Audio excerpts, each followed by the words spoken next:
Chapter 44:19. Thinking of this, Prince Lan glanced at Xiongyi, who was about to speak, and quickly volunteered. He bowed and said, "Master, Disciple has known about the Star Moon Palace for a long time, but Disciple has never had the opportunity to go there. Now that Master has placed this opportunity in front of Disciple, Disciple is really excited. However, compared to the Fortune Gates affairs, Disciple feels that Disciple's opportunity is far less important than the Fortune Gate's development. Only when the Fortune Gate thrives can Disciple obtain more opportunities. Therefore, Disciple has decided Disciple will give up this opportunity to solve Master's problem. Disciple will bring these disciples back to the Soaring Dragon Mountain Range to resist the Immortal Palace's invasion." Oh. Xiaohua was taken aback. He was indeed having a headache about the 200,000 soldiers returning, but it was not as serious as Prince Lan had said. After all, there were still some high-level disciples among the 200,000 soldiers. With them around, there would not be any trouble. As for the problems they would encounter along the way, Ingpo was more than enough to deal with them. That being said, hearing that Prince Lan was willing to give up his opportunity to contribute to the Fortune Gate, Xiaohua was overjoyed. He smiled and asked, "Prince Lan, have you really decided?" Disciple feels that not only Disciple thinks so, senior brother Xiongyi probably thinks so too. Prince Lan respectfully said, "After all, on the hidden immortal mainland, our Dao Gate's disciples were bullied by Confucian cultivators. It is not easy for the Soaring Dragon Mountain Range's Fortune Gate to grow to such a scale. Disciple and the others are not willing to turn this into nothingness." Indeed. Xiongyi also spoke. Disciple is also willing to bring these disciples back to the Soaring Dragon Mountain Range, and let senior brother Li Xiang rush to the Star Moon Palace. He would. Xiaohua clapped his hands and said, "Master is comforted to have disciples like you. As long as you sincerely cooperate and help our Fortune Gate, there will be more opportunities like the Star Moon Palace in the future." Subsequently, Xiaohua sent a voice transmission to Prince Lan. "Also, you should remember where Changyu died, right?" When Prince Lan heard this, he was stunned for a moment before replying, "Yes, Master, Disciple will never forget that place. You should also know the demonic beast race that perished together with Changyu." "Of course." Prince Lan seemed to understand what Xiaohua wanted to say, and nodded his head firmly. There was a trace of joy to be seen in his eyes. "Good, kill them and avenge your junior brother," Xiaohua ordered coldly. Then, with a wave of his hand, he took out a bottle of pills and a jade eye pendant from his bosom, and handed them to Prince Lan. He said, "This is Master's reward for you. I won't say the names of the cultivation methods and medicinal pills. You can comprehend them yourself first. If you feel that the time is right, you can take the medicinal pills. I guarantee that you will be able to break through to the middle stage of nascent soul before I return. Master will to help you break through to late stage." His Highness Lan was overjoyed.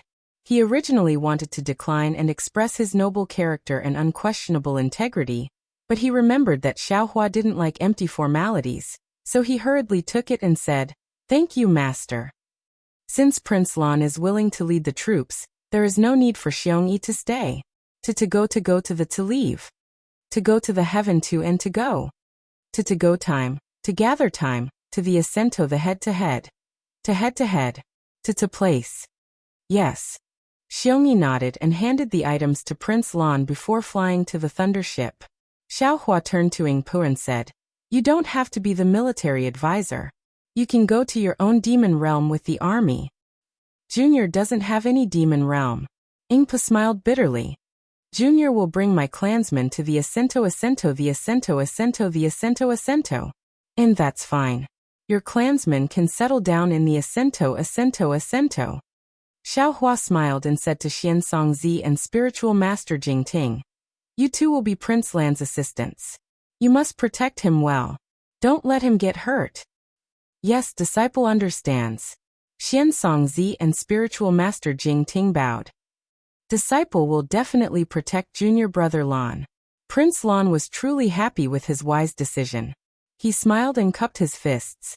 "Thank you, senior martial brothers. What about you?"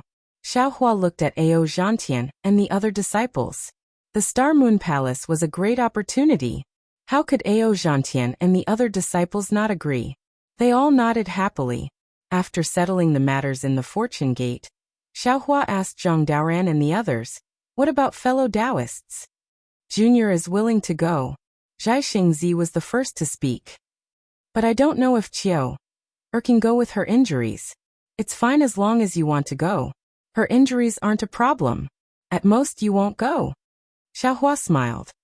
After all, not everyone has the opportunity to enter.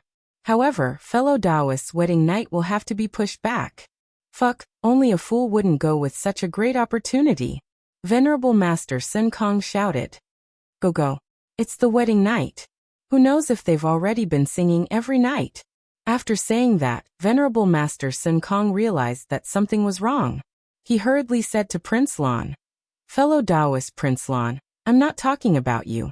After all, we don't have your noble character and unquestionable integrity."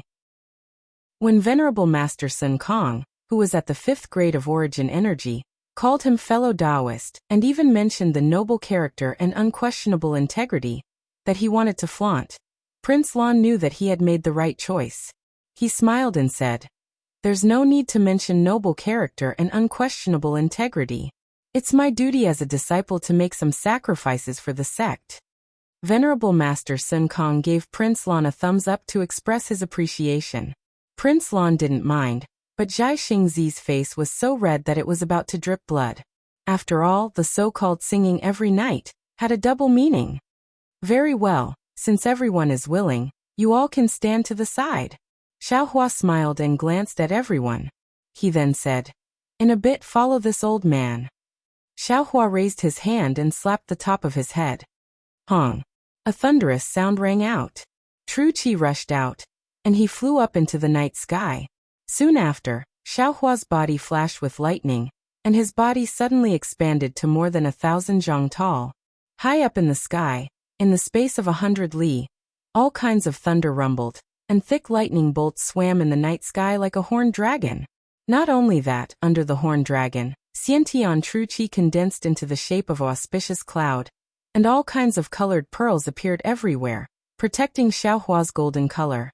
Looking at Xiaohua's feet, the pillars of light from the stars and moon that originally descended from the sky once again appeared from the void, transforming into spirals that supported Xiaohua, and even transformed into halos that swam up and down within the pearls. When Xiaohua slightly released his Mahayana aura, a supreme aura that was not inferior to immortal Emperor Gochun and Mahavairakana's aura enveloped an area of 1,000 miles. Disciples Xiaohua's voice was like a thunderclap. His avatar was like a god. With just a whisper, all 200,000 disciples knelt down and said in unison, "Disciples are here.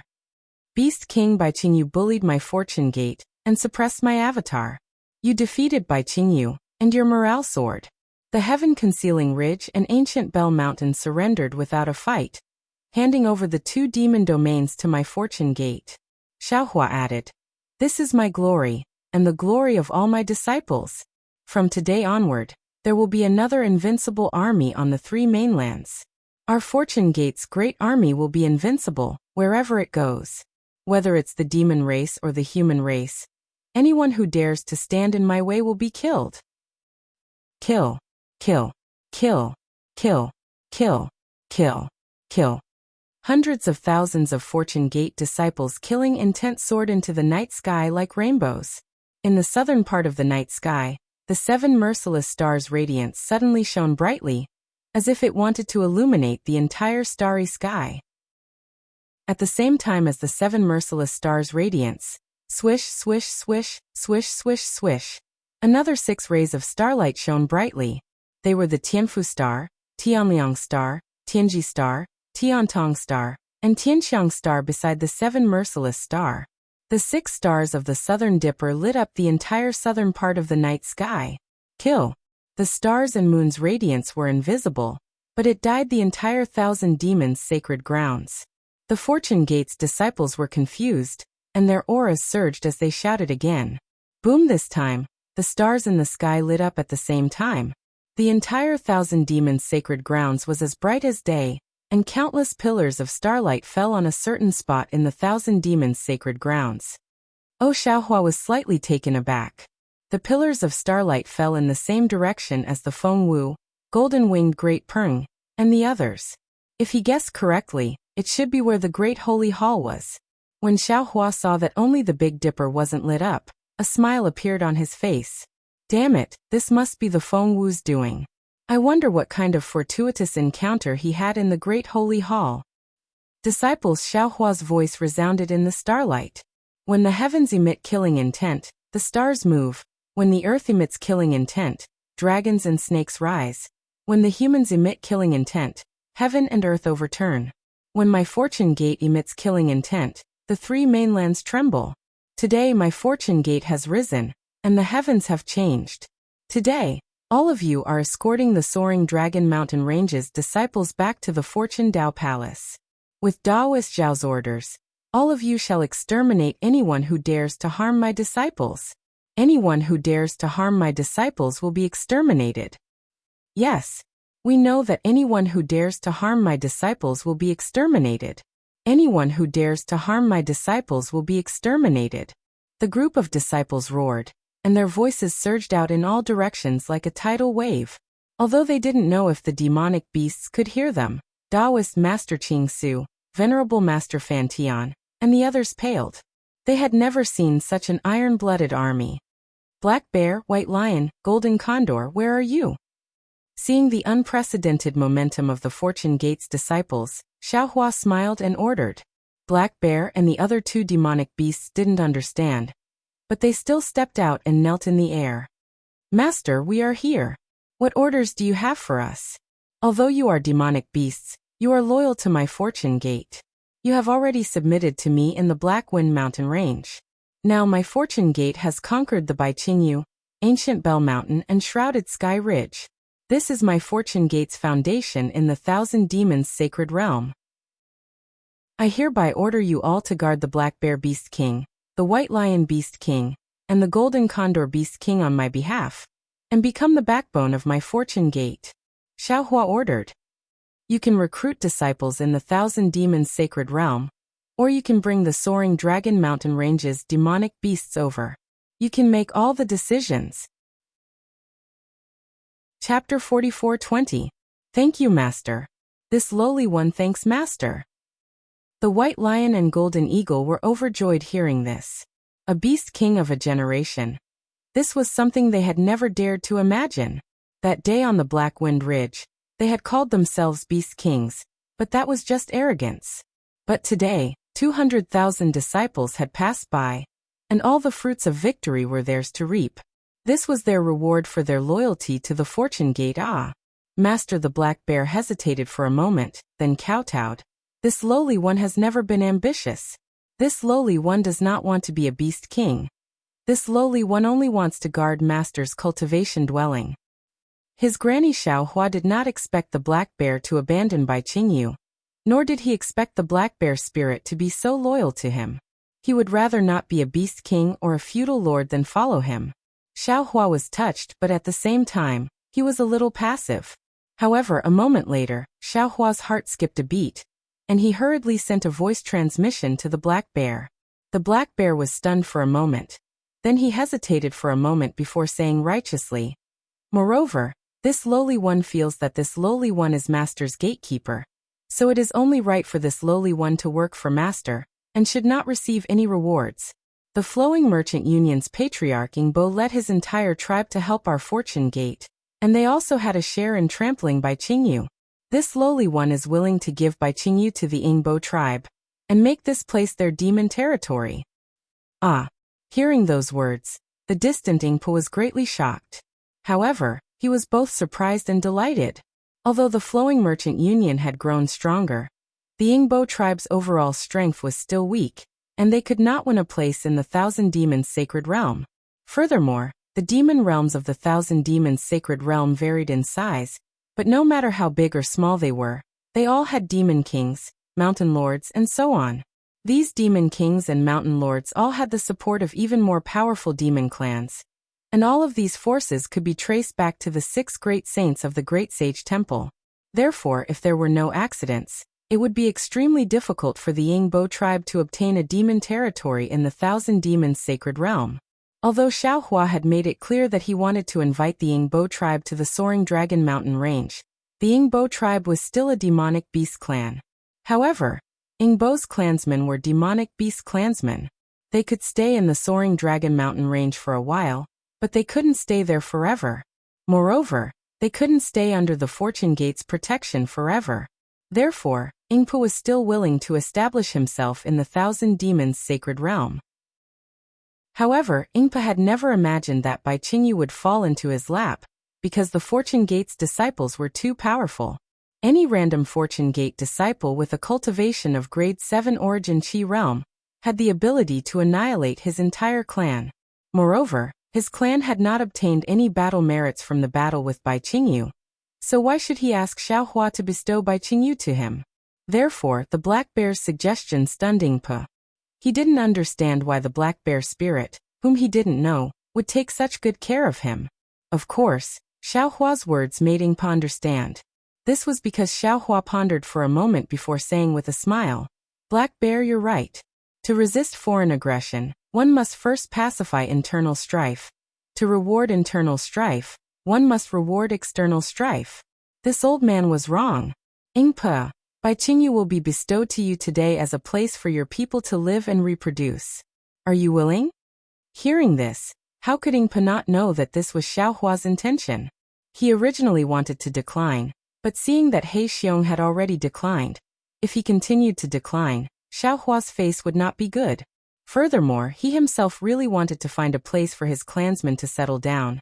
So he knelt down without hesitation and said, "Yingbo thanks Teacher Xiao on behalf of my clansmen."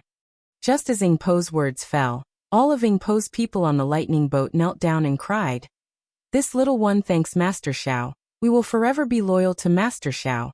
We will never betray him." Master the Golden Condor and White Lion were dumbfounded. They didn't expect the Black Bear to not want to be a Beast King. Wouldn't that mean that one of the 3 Beast Kings was missing? They hurriedly wanted to say something, but Xiaohua smiled faintly and said, "From now on, the heaven-concealing ridge and ancient Bell Mountain will be my Fortune Gate's foundation. Your task is difficult. Don't tell me you want to decline?" The Golden Condor and White Lion's hearts trembled, and they hurriedly answered, "We bear Master's heavy responsibility. We will do our best until our last breath." "Good." Xiaohua nodded and said, "Discuss this matter with His Highness Lan." "Yes." The 3 demonic beasts stood up and retreated to the side. Xiaohua looked at the 1,000 demonic sacred grounds that was as bright as day. Then he pointed in the direction of the hidden immortal mainland and said, "Pointing the sword at the hidden immortal mainland. Whoever dares to block my army along the way, kill them all." "Yes, Master." All of the Fortune Gate's disciples stood up and shouted in unison. Then the 2 lightning boats rumbled, and Yingpo and the others flew up to the lightning boats. On the lightning boat, His Highness Lan shouted in high spirits, "Fortune Gate's disciples, listen to my command. Set out." Boom boom, the lightning boats flickered with lightning, competing with the starlight in the sky. On the lightning boat, His Highness Lan bowed and said, "Master, this disciple is going." Go, be careful on the way." Xiaohua nodded and smiled as he looked at the hundreds of thousands of Fortune Gate's disciples, Yingpo's people, and some dragons and humans in an orderly manner, flying in the direction Xiaohua pointed out. After the disciples left, Xiaohua withdrew his avatar, leaving Zhai Xingzi and the others in the sky. At this time, Xiongyi flew over and asked in a low voice, "Master, why are you pointing to the east? That is not where my Soaring Dragon Mountain Range is located." "Ah, is it wrong?" Xiaohua smiled bitterly and said while rubbing his nose, "It's also the hidden immortal mainland. His Highness Lan can go as he pleases. He will definitely find the way back to the Soaring Dragon Mountain Range." But Xiongyi said in a low voice, "That direction is where junior brother Chang Yu died." "Heaven's will." Xiaohua's eyes turned cold, and he said, "Those who dared to kill my Fortune Gate's disciples must pay the price." "Yes, this disciple understands." Xiongyi nodded and pointed at the several thousand golden core disciples in the distance and reported, "These are the 8,111 golden core disciples I brought from the Soaring Dragon Mountain Range." "Ah, Why are there so many golden core disciples? Xiao Hua was a little surprised. After all, in his impression, the hidden immortal mainland's Tao Gate had withered. How could there be so many golden core disciples in the soaring Dragon Mountain range? Good father understands. Xiongyi explained. After master left, this disciple discussed with senior brother Li Xiang, junior brother Lan, and junior brother Changyu. Our soaring Dragon Mountain range covers a large area, and there is abundant heaven and earth origin energy, not to mention several tens of thousands of disciples. Even hundreds of thousands of disciples can be accommodated. Therefore, the Fortune Gate's disciples regard recruiting disciples as the most important thing to do. Every year, disciples will be sent to villages and other places to look for children with excellent aptitudes.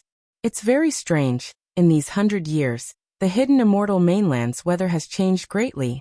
The 9 prefectures often have disasters, there are many mediocre officials in the Confucian government, and there are many disaster victims everywhere. Wherever our Fortune Gate's disciples go, not only do we recruit disciples, we also take out enough good seeds to help the disaster victims cultivate. The villagers are all willing to give their children to our Fortune Gate. Moreover, the method master left behind to select disciples is also very powerful. The so-called spiritual roots technique is very useful, as those who have spiritual roots are all very talented. Their cultivation speed is several times faster than the average disciple, so 200 years is enough for many disciples to step into the golden core realm. Xiongyi habitually waved his hand as he said, Our soaring Dragon Mountain range, according to master's custom before he left, recruits about 10,000 disciples every year. However, because of the recruitment of disciples, the transactions with the Luo Yi Merchant Union, and the disciples going to other places in the hidden immortal mainland to recruit foundation establishment and golden core realm disciples, the movement is quite big, attracting the attention of Confucian families and immortal palaces. In the past few decades, there are often Confucian cultivators coming to visit our soaring Dragon Mountain range, so this disciple and the others slowed down the expansion of the Fortune Gate. In the past 200 years, we have recruited a total of 1.6 million disciples. Not bad. Xiao Hua praised. Your ability in this aspect is much stronger than master's. Although he said so, Xiao Hua was clear in his heart that the Shenhua continent could not be compared to the 3 mainlands. The Shenhua continent was purely starting from scratch, and the number of humans in the 3 mainlands was absolutely terrifying. This was because the Tao Gate was suppressed by Confucian cultivators on the hidden immortal mainland. If there were no restrictions, with the Fortune Gate situation, it would not be a problem to recruit 100,000 disciples every year. Of course, it was precisely because the Tao Gate was not prosperous and the threshold for Confucian cultivators was too high that the Fortune Gate could casually recruit talented disciples on the hidden immortal mainland. Master doesn't know there are too many disaster victims, and they are fighting to give their children to our Fortune Gate, so that they can have food to eat. Xiongyi smiled bitterly. So in the end, this disciple and the others have already become a minor detail, and the distribution of grain seeds is the most important task. In the soaring Dragon Mountain range, there are many places where grain seeds are planted, and they have to be sent out every year. Not bad. Xiao Hua nodded again. Our Fortune Gate's mission is to save the world. We would rather not have disciples and not develop, but save the common people. Disciple, you have done well. Master, it's good that you say so. Xiongyi nodded. Then this disciple can rest assured. Oh, Xiao Hua asked curiously. Could it be that the 4 of you have different opinions? He. It's not convenient for this disciple to say, Master will know when you return to the Fortune Dao Palace. Xiongyi did not say much and only pointed out. This disciple's opinions are not quite the same, but all of us are thinking for our Fortune Gate. And Xiao Hua nodded again. Xiongyi said proudly, But Master, people often say that good people will be rewarded well.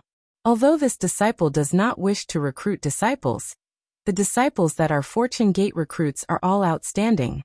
Among the 1,600,000 disciples, there are more than 400,000 foundation establishment, enlightened and fusion stage disciples with first-grade essence force, 600,000 heart move disciples with second-grade essence force, and 500,000 tranquil spirit stage disciples with second-grade essence force, 300,000 disciples with second-grade essence force. The composition of the Fortune Gate's disciples is a little strange. Xiaohua laughed. I'm afraid this kind of situation can only happen in our Fortune Gate during this period. Chapter 44:21. Xiongyi nodded respectfully and said with a smile. Indeed. Normally, when a Dao sect established a country, there would be a nascent soul imperial advisor or a golden core imperial advisor. Below them, there would be dozens of so-called disciples. Under these disciples, there would be dozens of disciples. Below these disciples, there would be hundreds of disciples. However, our Fortune Gate's disciples do not have any bottlenecks at grade 1. From integrating with the Fortune Gate to the heart movement realm, everything is as smooth as flowing water. In the past, we also wanted our disciples to give pointers to the new disciples, but there was not much difference in their cultivation speed. In the end, we simply let our disciples give pointers to the new disciples for the first 10 years or so, and then when their cultivation realm was high enough, we would recruit new disciples. In addition, we did not dare to recruit more disciples in recent decades, so now our Fortune Gate's disciple structure is like a spindle, thin on both sides and thick in the middle. Many heart intent disciples who have reached grade 2 have no disciples. Xiaohua was used to the training and foundation building realms, so when he heard Xiongyi talk about foundation building, consecration and fusion, he couldn't help but feel a little confused. Fortunately, when Xiongyi was explaining, he also mentioned the grade of his elemental energy, so he could at least understand. Xiaohua frowned and said, Disciple, didn't Master give you a new cultivation technique when I left? Those are the Qi refining and foundation establishment realms. Did you not teach them? Master. Xiongyi slapped his forehead and said. Disciple was a little confused. Disciple has followed Master's cultivation technique to the newly recruited disciples. Only the disciples who entered our Fortune Gate later use Master's modified cultivation technique. But because Disciple has been using foundation establishment, light illumination, and integration since young, Disciple can't help but lean towards that direction.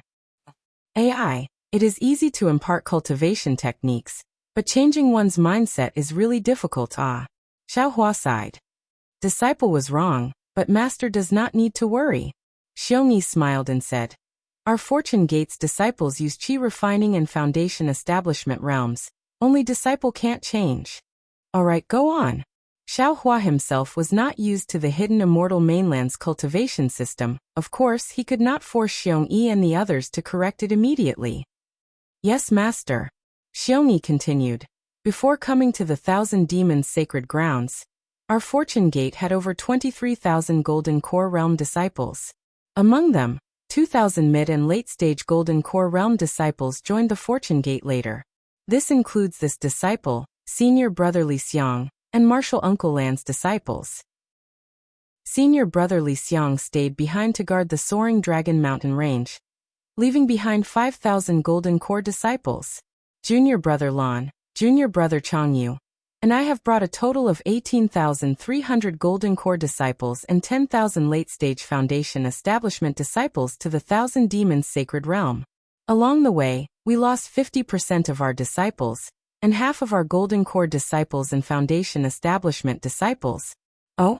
How come the number of Jindan disciples and Foundation Establishment disciples are equal? Xiaohua was somewhat puzzled, because according to common sense, it should be the Foundation Establishment disciples that were injured more. Xiongyi bit his lip and said, That's because core formation disciples have to protect Foundation Establishment disciples. When they encounter danger, they let Foundation Establishment disciples go first. What a good disciple. Xiaohua also sighed, deeply moved. Therefore, before the war, there were only 4,000 late-stage Foundation Establishment disciples, and 10,221 Golden Core disciples left. Xiongyi continued. During the Great Battle, although there were disciples led by Master, there were still many casualties. Most of them were Golden Core disciples. Those Foundation Establishment disciples didn't fly as fast as Golden Core disciples, so they didn't fight as much with the demons. Now there are only 8,111 Golden Core disciples left? Xiaohua asked. Xiongyi nodded. Yes, there are still 3,607 late-stage Foundation establishment disciples. Good, Xiaohua said, then turned to Black Bear and said, Black Bear, quickly catch up with the army and bring back the remaining Soaring Dragon Mountain Range disciples. Yes, Master. Black Bear's spirit didn't hesitate at all, and urged the demonic cloud to chase after the army. Master was wrong. Xiaohua sighed. These Foundation establishment disciples also have the qualifications to enter the Star Moon Palace.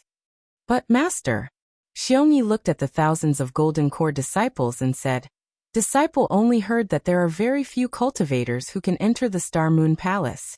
We have over 10,000 disciples. How can we all enter the Star Moon Palace? Haha, it depends on fate. Xiaohua laughed. If there is no fate, how can Master bring back 200,000 Fortune Gate disciples? Yes, disciple understands. Xiongyi had to explain even if he didn't understand. Go, instruct the disciples that when the Foundation establishment disciples return, Master will bring them into the Kunlun immortal realm to cultivate. Do not resist. Xiaohua took out the Kunlun mirror and instructed Xiongyi. Xiongyi naturally knew about the Kunlun mirror. Didn't Yuanya and the others' cultivation soar after entering the Kunlun mirror? He agreed and hurried off. Fellow Taoists, after Xiaohua finished instructing, he looked at Zhai Xingzi and the others and said, I have a Kunlun mirror here. There is a world inside that can cultivate. I will bring you all into the Kunlun mirror and bring you all to the Star Moon Palace. Zhai Xingzi and the others naturally knew that once they entered the Kunlun mirror, their lives would be in Xiaohua's hands. But how could they not trust Xiaohua? All of them nodded in agreement. Xiaohua shook the Kunlun mirror and sent them into the Shenhua continent. He then took Ao Zhantian, Su Tingzi, Yuanya Dai, Little Black, Little Yellow, and the others into the Kunlun mirror. Not long after, the Black Bear spirit returned with several thousand Foundation establishment realm disciples. Xiaohua took the Fortune Gate disciples, Xiongyi, the Black Bear spirit, and the others into the Kunlun mirror. Only then did he look at the starry sky and land and flew towards the east of the Thousand Demons' sacred territory. The changes in the Thousand Demons' sacred territory were naturally caused by Feng Wu. After bidding farewell to Xiaohua, Feng Wu flapped her wings and flew towards the Great Holy Hall. The golden-winged Great Rock Flying Feather Void Beast and 5-colored Sea God Shell followed behind her. The 4 demonic race great sages displayed their various abilities. In just a short moment, they had already flown tens of thousands of miles away. Seeing that they were gradually leaving Bai Qingyu, Feng Wu's eyes flashed like lightning. She swept her gaze across the land that was still in a mess and sneered in her heart. Wasn't Bai Qingyu, Shrouded Sky Ridge, and Ancient Bell Mountain the same case? Moreover, because of Bai Xian's selfish desires, she had triggered the divine punishment and implicated all the Shell race's bloodline in the Thousand Demons' sacred territory. From today onwards, although Bai Xian's influence still lingered, the arrogant and despotic Shell race might not be able to recover for a period of time. As for when they would be able to make a comeback, that would depend on the Little White Dragon and Bai Bo's abilities. Thinking about the Little White Dragon, Feng Wu couldn't help but laugh. Regardless of whether it was the human race or the demonic race, they all treated him as Xiaohua. Whether it was the Soaring Dragon Mountain Range's Fortune Gate, the demonic race's Endless Merchant Union, or even Ao Zhantian, Zhai Xingzi, and the others, they all sacrificed a lot in order to rescue the Little White Dragon from Bai Qingyu. Little did they know that the Little White Dragon actually enjoyed the blessings of multiple people. There was no need for anyone to rescue him at all.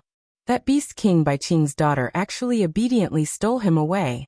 However, it was precisely because of the Little White Dragon's disappearance that Xiaohua and the 3 demonic race great sages had to make a move. Damn it, the dragon race is really powerful.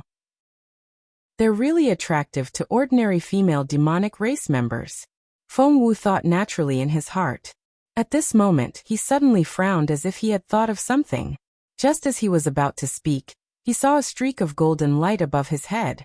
The golden-winged Great Rock had already flown past him and rushed towards the horizon. Haha, Feng Wu laughed loudly. Does the Great Rock Sage want to compete with this sage?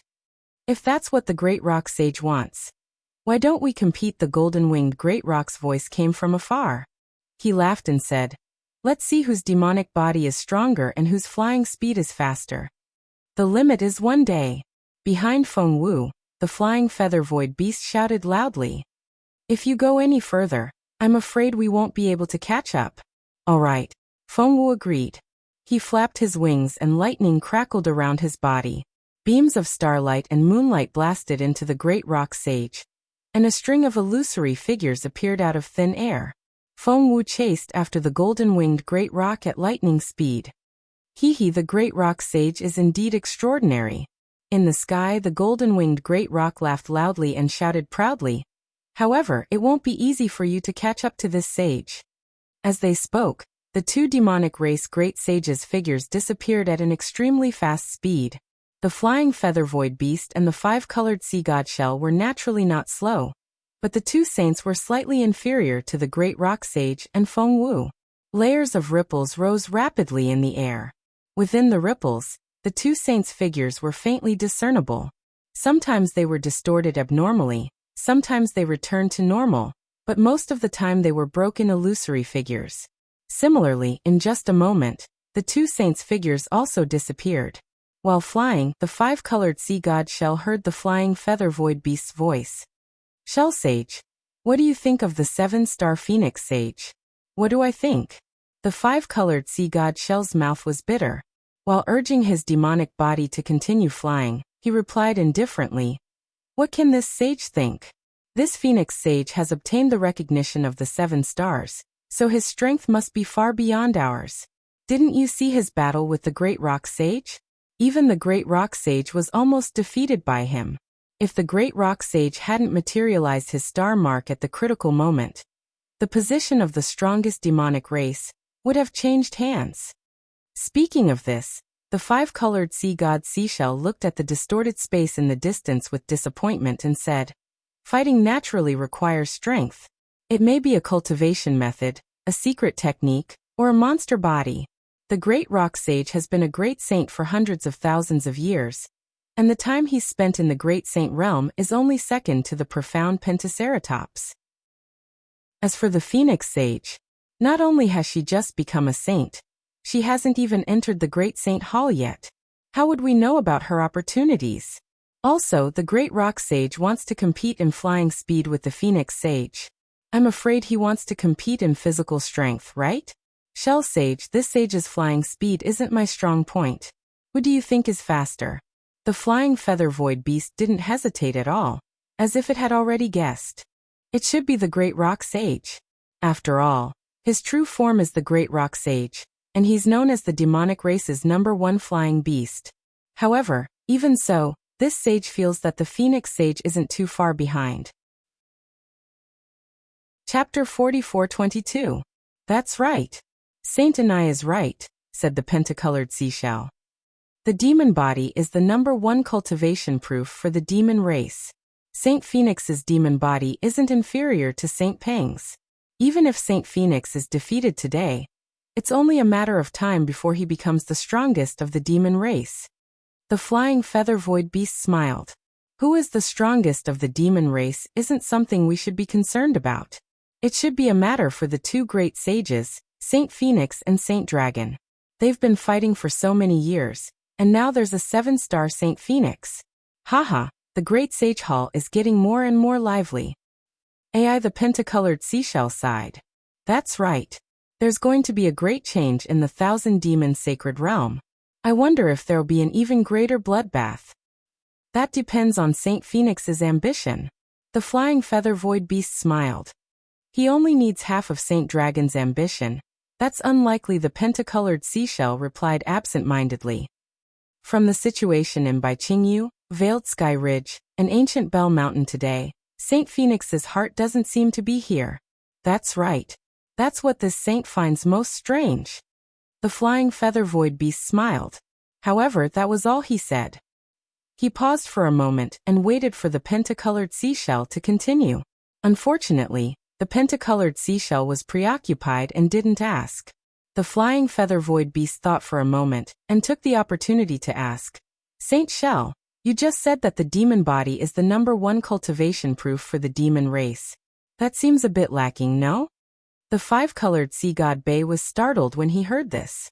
He asked indifferently, "What do you mean, Saint Anai?" From what this saint knows, bloodline should be the #1 cultivation proof for the demon race, right? The flying feather void beast smiled. His words were full of meaning. The pentacolored seashell smiled. There's a saying in the human race that the benevolent see benevolence and the wise see wisdom. I'm afraid that's what it means. Perhaps Saint Anai is right, perhaps this saint is right, or perhaps you and I are both right. Seeing that the pentacolored seashell didn't answer directly, the flying feather void beast's eyes turned. Earlier, the five-colored sea god shell had said that its bloodline had been taken away. The flying feather void beast was both shocked and confused. He was proficient in bloodline techniques, so he was naturally aware that ordinary bloodlines couldn't be stripped away. Even though Xiao Hua was a Grand Ascension stage human cultivator, he didn't possess any powerful abilities. Therefore, he didn't believe the five-colored sea god seashell's words at all. He felt that the five-colored sea god seashell was trying to cover up something. Moreover, the seven-colored seashell's shell had been shattered by Xiao Hua. If the five-colored seashell's bloodline had really been taken away, then the seven-colored seashell's bloodline could naturally be taken away as well. In that case, the situation of the entire Thousand Devil Sacred Realm would fundamentally change. For the sake of the future arrangements, the flying feather void beast had to clarify the matter of the bloodline, and how Xiao Hua had defeated the old ancestor. The flying feather void beast pondered the situation for a moment before asking, "By the way, Saint Bei, why did a streak of light suddenly appear after that Grand Ascension stage human cultivator was trapped by the old ancestor?" Not only did the light disappear from the old ancestor's body, but even more light from the Thousand Devil Sacred Realm fell into the light. And as the light began to flow, the phenomena created by the old ancestor's attacks gradually disappeared. The old ancestor's bonded shell was destroyed, and in the end, the Grand Ascension stage human cultivator managed to break free, but I wasn't able to identify what method he used in the end. Can you answer my question, Saint Bei? The five-colored sea god shell faltered slightly upon hearing this, and it glanced at the flying feather void beast with a hint of hesitation in its heart. Earlier, it had revealed that its bloodline had been taken away, and it had regretted it ever since. After hearing the flying feather void beast's probing, it made a slight mental calculation before replying in a wary manner. "That's the old ancestor's business. How would I know if she didn't tell me?" The flying feather void beast wasn't surprised by the five-colored sea god shell's answer in the slightest, and it continued in a seemingly nonchalant manner. "By the way, I seem to have seen an ancient record in the Great Holy Hall about 70,000 years ago, right?" The five-colored sea god shell asked in a cold voice. "What do you mean by that, Saint Anai?" "It's nothing." The flying feather void beast hurriedly chuckled. "After all, the five-colored light is Saint Bei's bonded ability, and even Saint Prung has praised it in the past. The sudden disappearance of the five-colored light has given me some ideas about the origins of that Grand Ascension stage human cultivator and Saint Phoenix, so I wanted to have a chat with Saint Bei." "Oh, what do you mean, Saint Anai?" The five-colored sea god shell was rather perplexed. "What's wrong with their origins?" "Of course it's wrong." The flying feather void beast wasn't surprised at all by the five-colored sea god shell's lack of response, and it smiled as it said, "If it were just a human Grand Ascension stage human cultivator, I wouldn't think too much about it. We didn't know that there was such a human cultivator on the hidden immortal continent, so it's normal that we didn't know about it. However, don't forget that this human Grand Ascension stage human cultivator is a Taoist cultivator. All of the Confucian cultivators on the hidden immortal continent view the Taoist sects as venomous snakes and scorpions. How could there be a human Grand Ascension stage human cultivator on the hidden immortal continent? As far as I can remember, aside from the primordial chaos patriarch who stirred up chaos on the 3 continents, there doesn't seem to be any Taoist cultivator capable of such feats." "That's true." The five-colored sea god shell nodded in response. "I've already thought of that when I saw that human Grand Ascension stage human cultivator." The five-colored sea god shell shuddered as it spoke, and it hurriedly exclaimed, "There seems to be more than one human Grand Ascension stage human cultivator, right?" At the time, There were 36 human Grand Ascension stage human cultivators who had besieged St. Peng. That's right. The flying feather void beast couldn't help but scoff at the 5-colored sea god shell's lack of awareness. However, it was quite happy to have such a slow-witted great sage as its ally. After all, this pig-like ally had a godlike patriarch backing it up. No, that's not all. The 5-colored sea god seashell immediately thought of something else and exclaimed, "That skinny guy has a desolate aura on him. He's also a 9th grade essence force. That strange cultivator who fought me possesses bloodline power and spatial power, and he's also at the 9th grade of origin force. What the fuck is going on the 3 continents? Why are there so many supreme cultivators appearing all of a sudden? Could it be that 9th grade origin force cultivators aren't worth anything anymore?" Also, the flying feather void beast continued in a cold voice. After the patriarch's body was destroyed, there was a massive barrier of light to our left. After the barrier was destroyed, a devilish lord appeared, and his aura is even more powerful than the Pentaceratops. Oh, and there's also that so-called Wenxing. They're all at the mid-9th grade of origin force, and some of them are even at the high grade. I'm afraid that the old ancestor was defeated under their joint attack. Clear light flashed through the flying feather void beast's eyes as it spoke, and the 5-colored sea god shell's body faintly appeared within the light. The flying feather void beast wanted to carefully inspect the 5-colored sea god shell's reaction. Unfortunately, the flying feather void beast was destined to be disappointed as the 5-colored sea god shell didn't show any signs of abnormality. The flying feather void beast replied, "Even a few 9th grade origin force cultivators wouldn't be able to defeat the patriarch. I know her. Barrier the best. Have you forgotten Sage Bay? Those 36 human Grand Ascension stage beings?" The flying feather void beast said coldly. They suddenly disappeared when the first Grand Ascension stage human appeared. So what if they disappeared? The Kunlun mirror can't be used within the patriarch's barrier, the 5-colored sea god shell said with disdain. Then how do you think the patriarch was defeated, Sage Bay? The flying feather void beast asked with a smile as it led the 5-colored sea god shell into its trap step by step. The 5-colored sea god shell stammered, I'm afraid only the patriarch knows. Of course, if the patriarch doesn't tell us how she was defeated, we wouldn't know either, the flying feather void beast said with a smile. Furthermore, Sage Feng wasn't within the barrier at the time, so he might not know. However, if I were to guess, an opponent even more powerful than the patriarch appeared, right? More powerful than the patriarch? The 5-colored sea god shell's heart stirred, and it said, "The most powerful beings on the 3 continents are us. The patriarch has a secret technique, so she's different from us. How could she have?" "See, Sage and are you saying that this human Grand Ascension stage being also has a secret technique? How could a human like him possibly have such a secret technique?" "It's impossible for a human to have such a secret technique, but what about other races?" The flying feather void beast said with a smile. "Can't other races exist in this human's body?" The 5-colored sea god shell's imagination ran wild, and it cried out, "You're saying that there's a race as mysterious as the patriarch in the human's body?" "It's unlikely that it's in the human's body," the flying feather void beast said with a smile. "After all, the human's body is weak, and a powerful race can't exist in the human's body for a long time. If it's possible, it should be the Kunlun mirror." "Impossible." The 5-colored sea god shell habitually denied it, but after saying it, he was dumbfounded and slapped himself in the face. Oh yes. If there's a mysterious being more powerful than the patriarch, wouldn't he be able to come out of the Kunlun mirror? Mysterious being? The flying feather void beast heard the 5-colored sea god shell change the word race to mysterious being, and it sneered in its heart. It knew that the 5-colored sea god shell had already fallen into its trap, so it went along with the 5-colored sea god shell's words. "Yes, mysterious being. I once read an ancient record in the Great Sage Palace. It was about a demon called Zhen Xiu, and the entire demon race was wiped out by a mysterious being."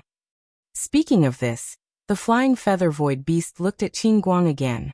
Sure enough, although the 5-colored sea god shell didn't move, the space around it rippled. The ripple was very weak, but it was still detected by the flying feather void beast, who was proficient in the power of space. Chapter 44-23. Zhen and I. As if trying to hide its emotions, the five-colored sea god seashell responded, and the ripples in space disappeared. It then fell into deep thought, and after a moment said hesitantly, I seem to have heard of it before. It seems to be an extremely powerful demon beast from ancient times, proficient in the power of space. That's right. The flying feather void beast sneered coldly in his heart, but on the surface he flattered. Sage Bei is indeed knowledgeable. This Zhenyu is an ancient record that this sage has searched for a long time before finding. I didn't expect Sage Bei to be so familiar with it. I wouldn't dare.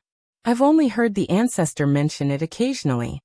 The five-colored sea god seashell really did have some recollection of it after hearing the flying feather void beast's words. I don't remember the details. To tell you the truth, when I became a great saint, I saw a strange monster in the sea of stars. It rejected my ascension to the great saint realm, and it felt like it was similar to my original name, the winged void beast said.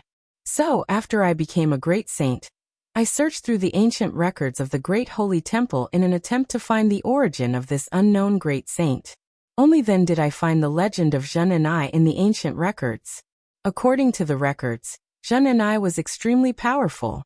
Not only was its physical body comparable to metal and stone, but it could also control space as it wished. His abilities far surpass my flying feather void beast. Saint Bei, think about it.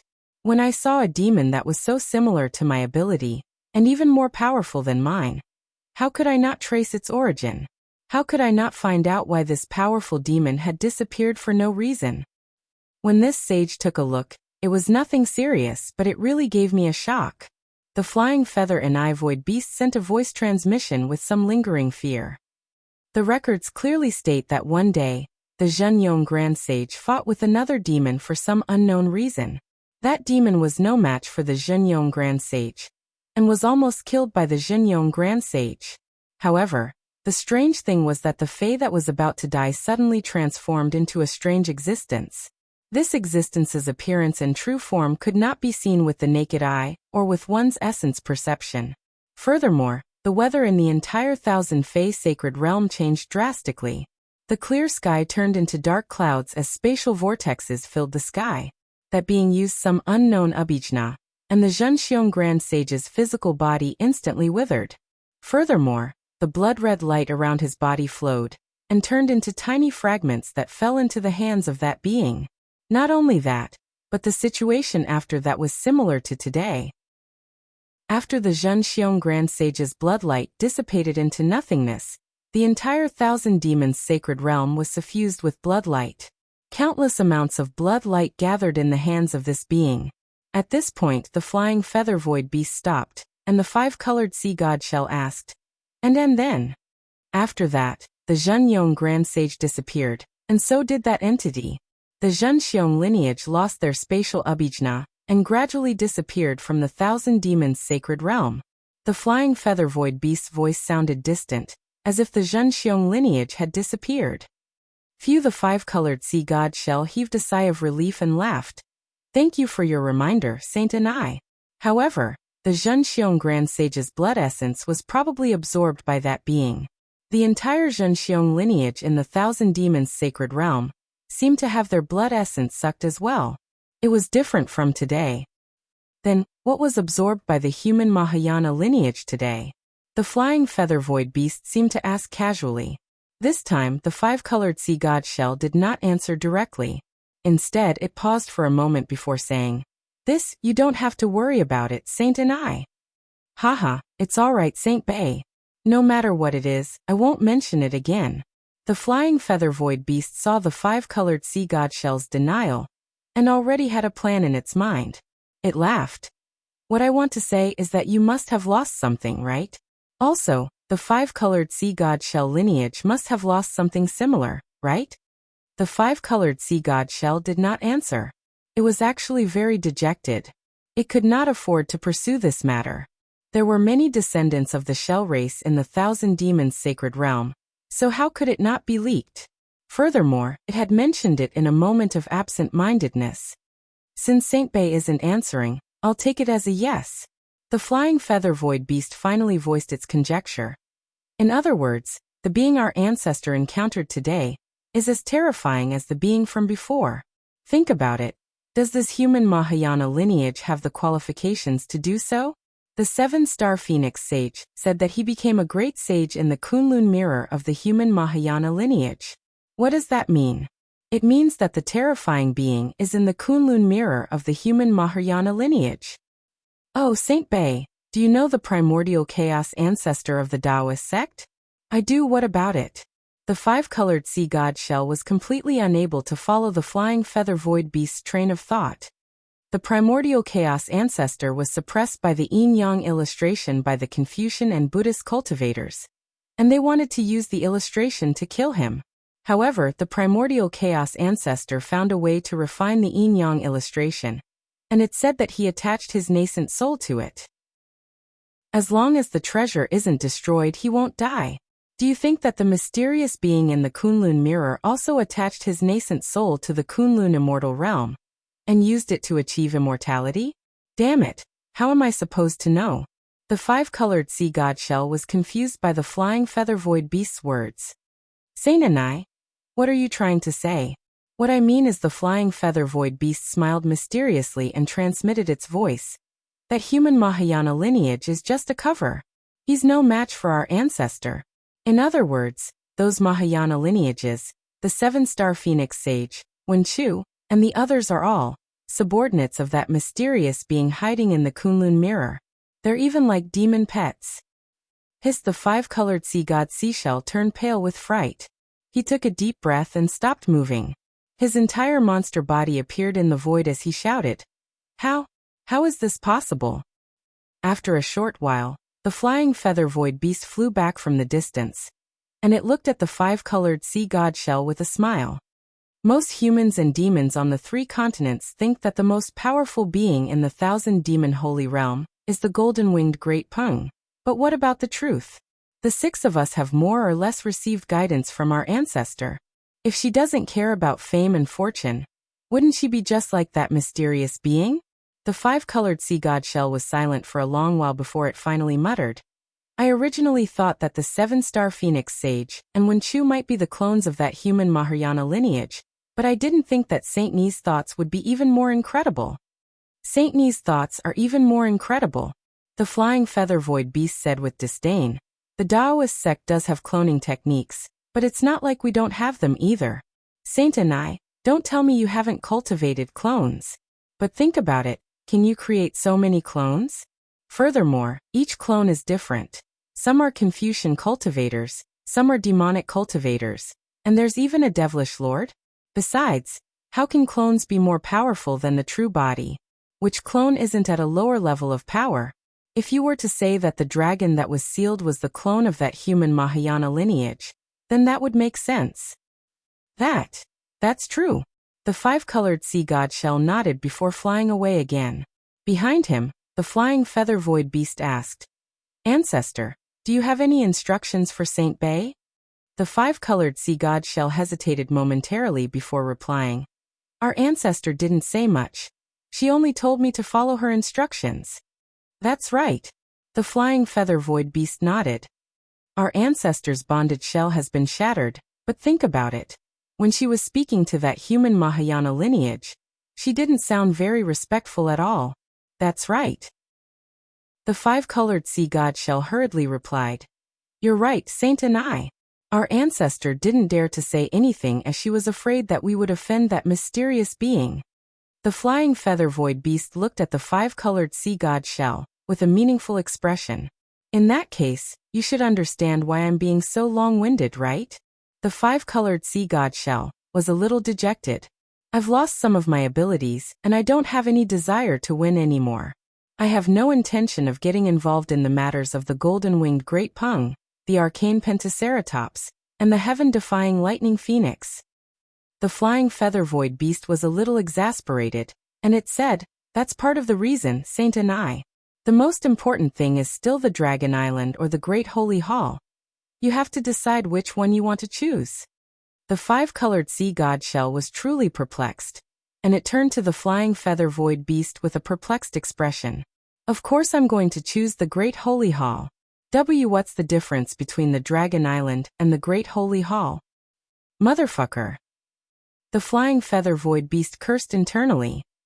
If it weren't for the ancestor, how could that bastard have become a great sage?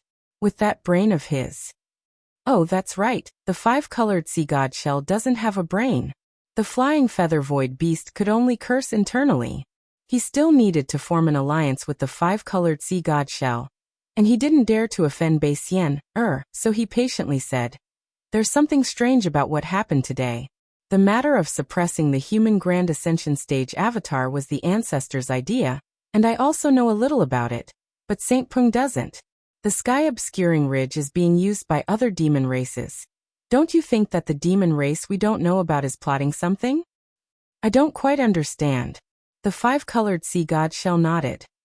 "Apart from the golden-winged Great Peng, it's most likely the arcane pentaceratops that want to obtain information about the dragon race. Those two great sages can both ascend by devouring dragons. From there, they can shatter the heavens.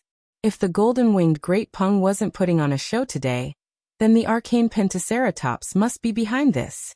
What does this have to do with the Dragon Island? If it were that simple, how could the arcane pentaceratops still be the arcane pentaceratops?" The flying feather void beast said earnestly, "The dragon sage and the rock sage have always been at loggerheads, neither willing to give in to the other. Even if the dragon sage wanted to do something, he wouldn't be so obvious. He'd definitely use other channels and wouldn't let us see any clues. So it can only be the Dragon Island." Chapter 44-24. What does this have to do with Dragon Island? The five-colored sea god Seashell asked. "You have the favor of the patriarch, so there's no need for you to think too much about this." The flying feather void beast sighed. "However, I can't do that. The 9 elders of the 10 races of Dragon Island are all very conflicted. On top of that, Dragon Island seems to be unable to control the Dragon Palace. 200 years ago, a Dragon Master appeared on Dragon Island out of thin air. Will this Dragon Master be able to convince everyone? All of this could point the spearhead at the dragon that Peng Jun wants to interrogate. Even so, why should we choose between Dragon Island and the Great Holy Hall? The Pentaceratops has always been at odds with the Dragon Island and refused to obey the orders of the Dragon Island. Now that the Dragon Island has extended their claws into the Great Holy Palace and even set a trap for the Pentaceratops, do you think the Pentaceratops can do anything about it?" The flying feather void beast mocked. On top of that, the Golden Rock was taught a lesson by that human Grand Ascension stage being. What can it do?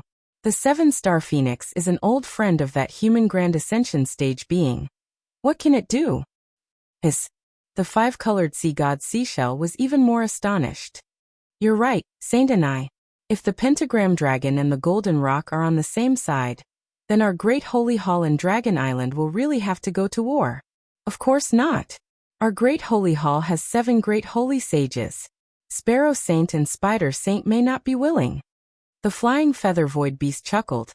"Of course, we'll need Saint Bei's support. There's a mysterious being behind the 7-star Phoenix. What choice do we have?" The five-colored sea god Seashell countered. "Indeed, Saint Bei, I, and the Patriarch know about this mysterious being," the flying feather void beast said in a mysterious manner. "The other great holy sages don't know. Then, what if the Dragon Sage and Dragon Island aren't on the same side as Saint and I? Haha, then Saint Bei should know what choice he should make." The five-colored sea god Seashell void beast chuckled.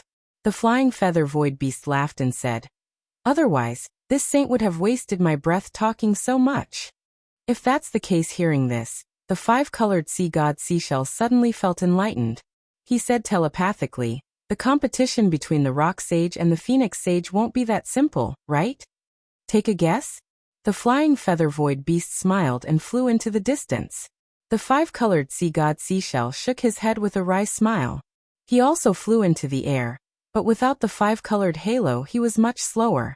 Since even the five-colored Seashell had vaguely guessed the golden-winged rock's intention, how could Feng Wu not know? After flying over countless mountains in a single day and frightening countless great demons, The sun gradually set and colorful clouds filled the sky. The phoenix parasol general spread his wings and began to slow down. Sure enough, as soon as Phoenix Wu slowed down, the voice of the golden-winged great rock sounded. Phoenix Sage, the one-day limit is not up yet. Why aren't you flying? Feng Wu smiled and said, this saint's specialty isn't flying. How can I possibly be Rock Saint's match? It's fine if we just spar like this, but why must we decide the victor? The golden-winged great rock's flying figure also slowly came to a stop. When Feng Wu flew closer, he said, Phoenix Sage, you're too modest. These words really make this saint feel ashamed. Flying is not Phoenix Sage's specialty, but this saint hasn't surpassed you by much in just one day. How can this saint still have the face to claim the title of the first great saint of the demon race? Haha, Feng Wu laughed. Don't worry, Rock Saint. This saint has no interest in being the first great saint at all. Furthermore, at this point, could it be that you still care about this empty title in your heart? Phoenix Sage, you really don't care about the title of the first great saint? The golden-winged great rock was slightly taken aback and asked curiously. Feng Wu nodded solemnly. This saint is speaking from the bottom of my heart. Sigh, the golden-winged great rock sighed. If this saint had the same temperament as Phoenix Sage when I first became a great saint, why would I have to wait until today to break through the bottleneck? You're wrong, Rock Saint. Feng Wu smiled. If it weren't for the unyielding spirit of the past, I wouldn't have broken through the bottleneck today. If I hadn't taken one step at a time, how could I have reached my goal with such difficulty? That's what that human grand ascension stage cultivator often says, right? The golden-winged great rock asked in a probing manner. Feng Wu nodded. You're right, Rock Saint. I've benefited greatly from following fellow Taoist Xiao. I'm extremely envious that you have such a good friend, Phoenix Sage. The golden-winged great rock seemed to be implying something as he spoke. Feng Wu smiled. Fellow Taoist Xiao is an approachable cultivator. If Rock Saint wants to, you can gather some information about his past. You'll be able to draw your own conclusions from this information, so there's no need for me to say anything. On top of that, if Rock Saint wants to, I can also introduce you to Taoist Xiao. Getting to know Taoist Xiao, I feel like it's a bit of a stretch. After all, I had a battle with him today, and it almost ended in a battle of life and death. The golden-winged great rock's tone was somewhat lacking in confidence. I just want Phoenix Sage to sound out Taoist Xiao and see if he believes me. You're wrong, Rock Saint. Feng Wu raised an eyebrow, and the sound of wind and thunder rang out from his wings. There's a saying in the human race that no discord, no concord. Didn't I have a battle with Rock Saint? Phoenix Sage is a demon, while Taoist Xiao is a human. This is different. The golden-winged great rock smiled bitterly. Humans are the most petty and vengeful of all. I don't dare to believe him. Time will reveal a person's heart. Feng Wu smiled. In the future, Rock Saint will naturally know what kind of cultivator Taoist Xiao is. Oh, of course, that's if you have the time. Actually, the golden-winged great rock hesitated. I have to thank Taoist Xiao for being able to break through my bottleneck today, but I'm afraid that Taoist Xiao will misunderstand, so I don't dare to say too much. Feng Wu naturally knew what Xiao Hua's impression of the first great saint of the demon race was, so he smiled. Don't worry, Rock Saint. Taoist Xiao should believe your words. Otherwise, why would he let you go? Umph. The golden-winged great pung bird harumphed coldly upon hearing that Xiao Hua intended to let it go. If I want to leave, not even the patriarch can do anything about it. Even though Taoist Xiao is a grand ascension stage human cultivator, he's not confident in being able to keep me here, is he? Feng Wu smiled. That's true. Rock Saint's movement technique is #1 in the demon race. Taoist Xiao really might not be able to catch up to you. Haha, not necessarily, not necessarily. The golden-winged great rock realized his attitude was inappropriate and hurriedly shook his head. Taoist cultivators have many tricks up their sleeves. Perhaps Taoist Xiao has some powerful movement technique. Feng Wu smiled and scanned behind him with his essence sense, but didn't see the 5-colored seashell or the flying feather void beast. He thought for a moment and said, Rock Saint, since you didn't send a message to Peng Jun of Shrouding Sky Ridge, who do you think it was? The golden-winged great rock hesitated. Feng Wu hurriedly said. Don't worry, Rock Saint, this is just a casual chat between us. I know you don't have any idea, or you would have told Taoist Xiao. Why are you covering for someone else? AI the golden-winged great rock sighed. Actually, I already have a rough idea of who it is.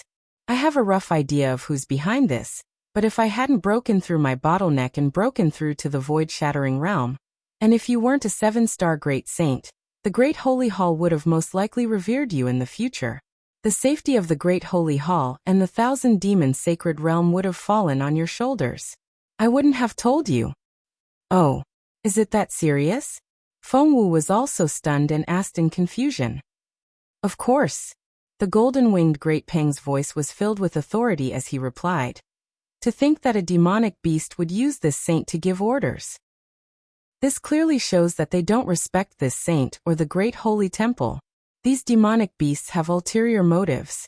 What they want to do is beneficial to the 1,000 demons sacred realm. What do you mean, Rock Sage? Feng Wu seemed to understand something. That's right.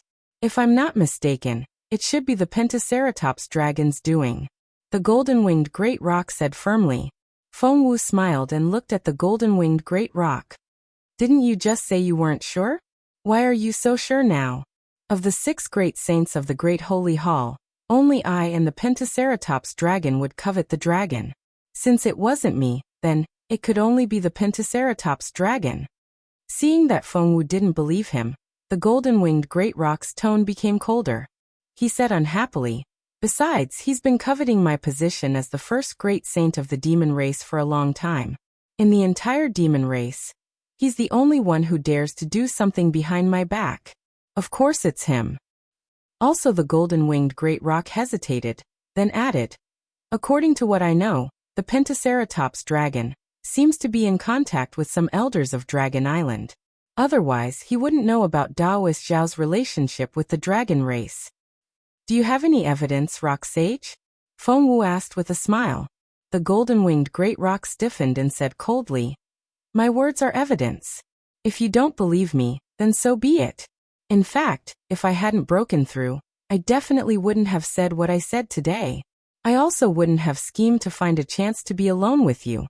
After all, a human Mahayana stage is only a human Mahayana stage. Even if you're stronger than me, so what?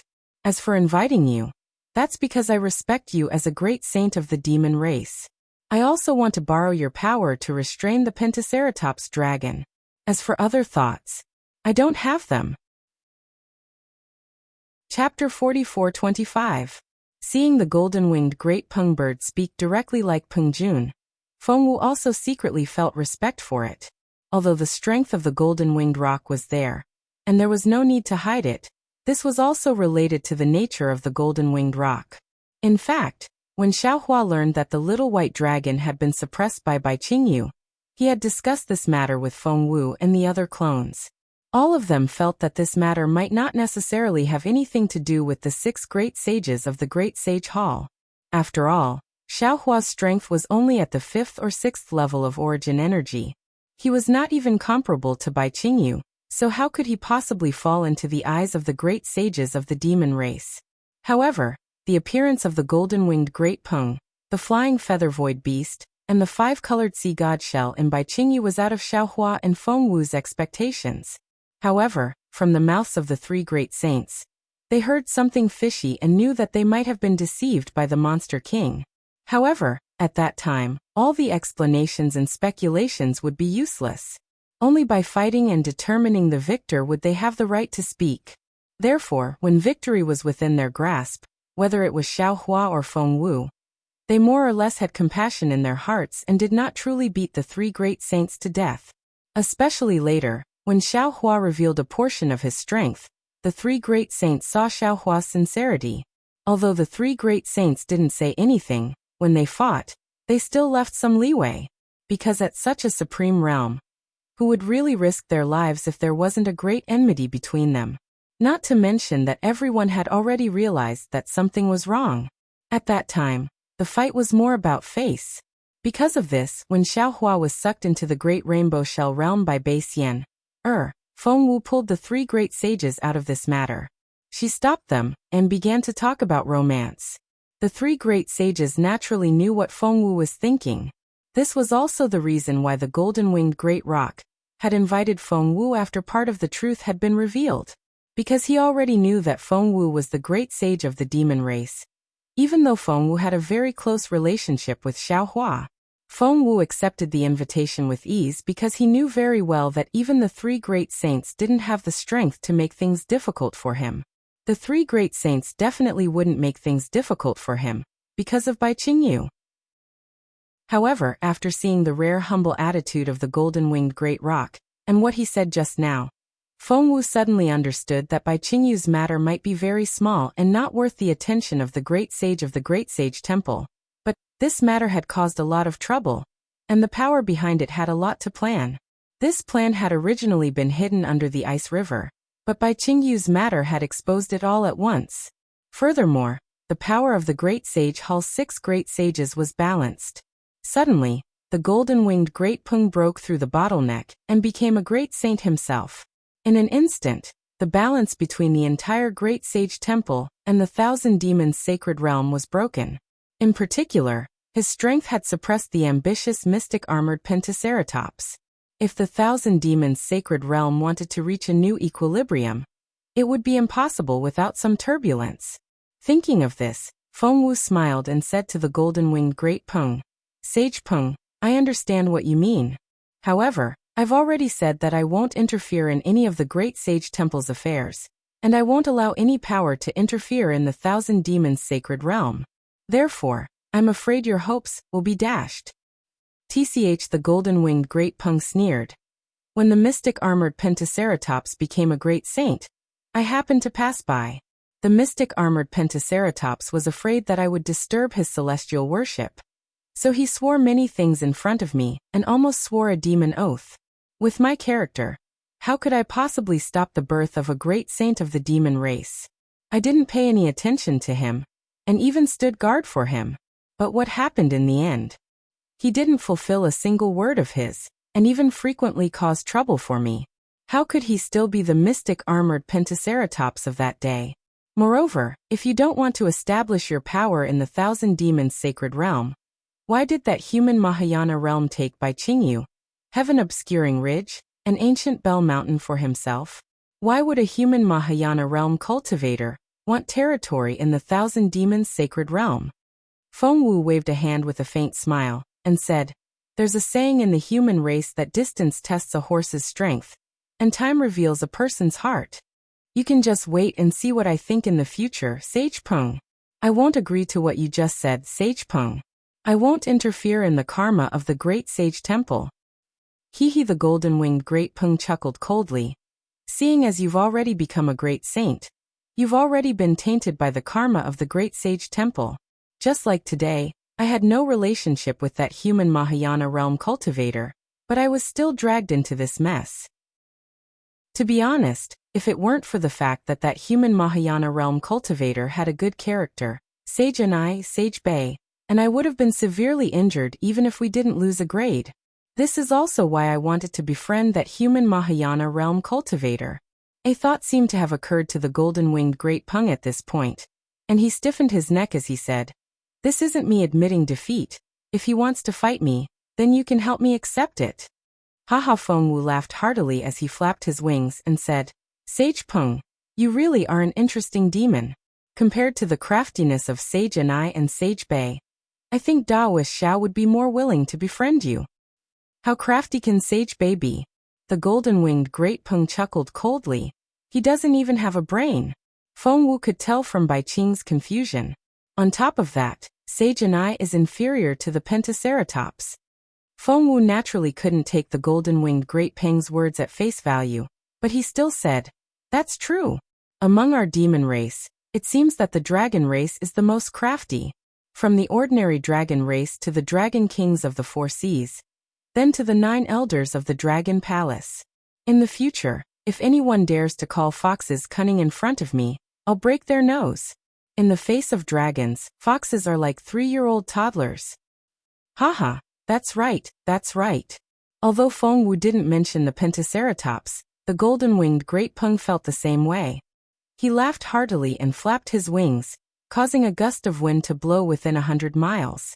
He looked at Feng Wu with a much friendlier expression.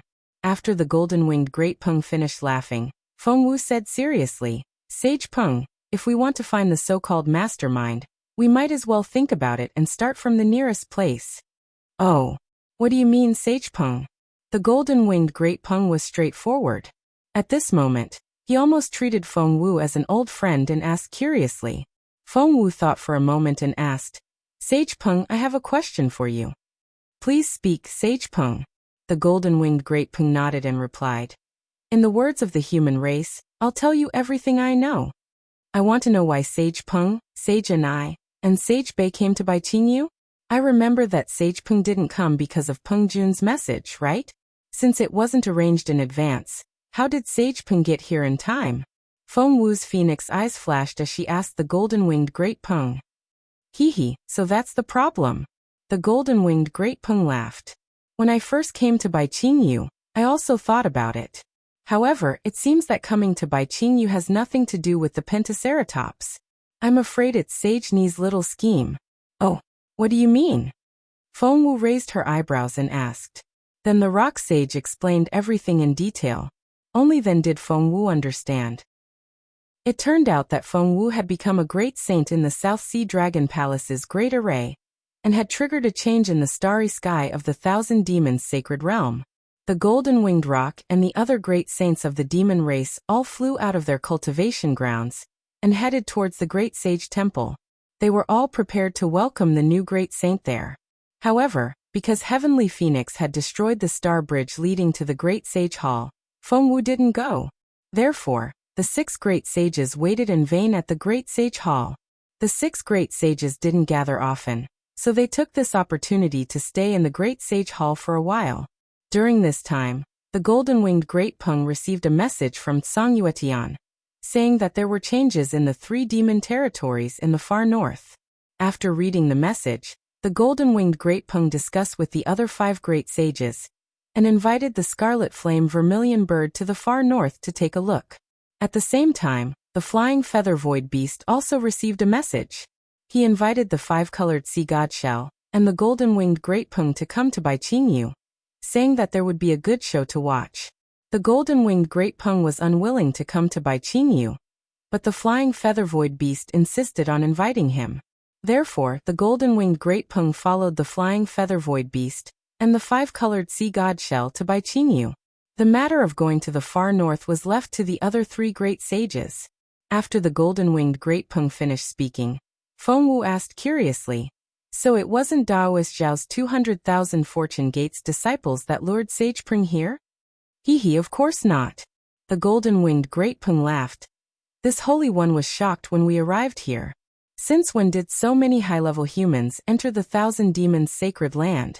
At that time, this Holy One thought that Sage and I had received the news in advance. There should be a transmission passage from the Great Holy Hall to Baiqing Yu, right?" Feng Wu asked again. "Otherwise, Sage Peng and the others wouldn't have arrived in such a timely manner." The golden-winged Great Peng didn't hide anything and nodded.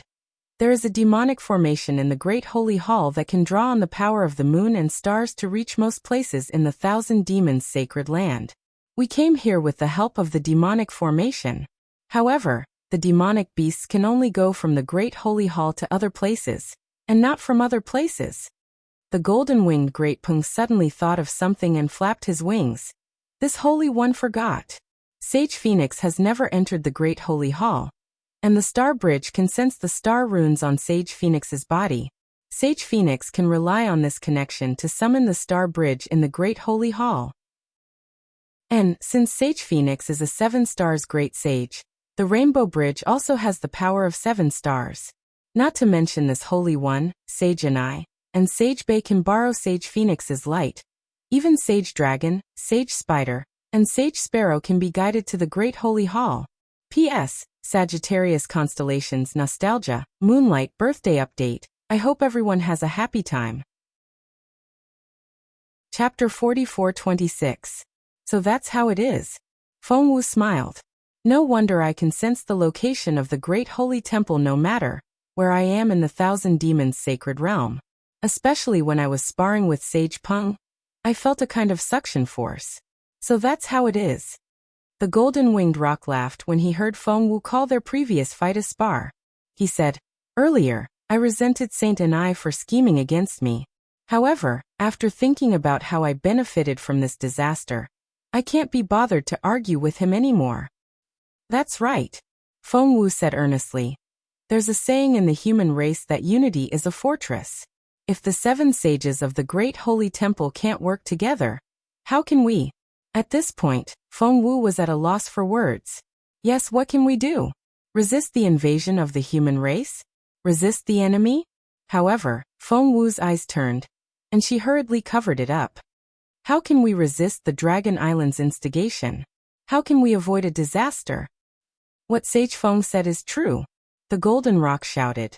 The dragon race is clearly a branch of the demon race, but they want to call themselves the dragon race and split themselves off. They even created a dragon island to compete with the Great Holy Temple. There are 4 dragon palaces in the 4 seas, and they are even more powerful than the 1,000 demons' sacred realm. Damn it, the more I look at them, the more I dislike them. Also, this Pentaceratops, on the surface, seems to be at odds with the Dragon Island, but who knows how many tricks they have up their sleeves. Cough cough. Feng Wu coughed twice, looked back, and changed the topic. I wonder when Sage and I and Sage Bei will arrive? Them? Umph. The Golden Rock said with disdain. They won't arrive until nightfall. Oh, right, Sage Feng, what method did that Mahayana human use? Even the old ancestor had to admit defeat? Also, what are those countless lights? It seems like, even Sage Bei was affected? Sage Bei kept saying that his bloodline was taken away. How can that be true? Feng Sheng pondered for a moment and said in a low voice, "This seems to be one of Spiritual Master Zhao's divine abilities. It is extremely powerful and should be related to bloodline. Taoist Master Zhao is very secretive about this kind of divine ability, and even I don't know much about it. However, if nothing unexpected happens, the 5-colored sea god shell is right. The sea god's bloodline of the Shell clan should have been taken away." Ah, is that true? The Golden Rock was stunned to hear this. Is this human grand ascension stage being really that powerful? What do you think, Sage Peng? Feng Wu asked with a smile. If that wasn't the case, how could this sage be friends with him? Didn't I say so earlier? Taoist Zhao has helped me a lot in becoming a great sage. Although I don't know how the old ancestor helped Sage Peng become a great sage, this sage feels that Taoist Zhao's help to this sage is definitely no less than the old ancestor's help to you. No wonder. The golden-winged great Peng bird nodded in response.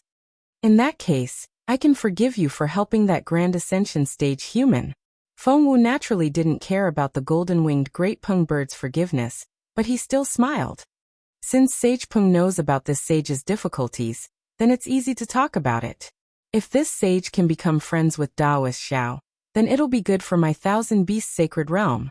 Didn't you see?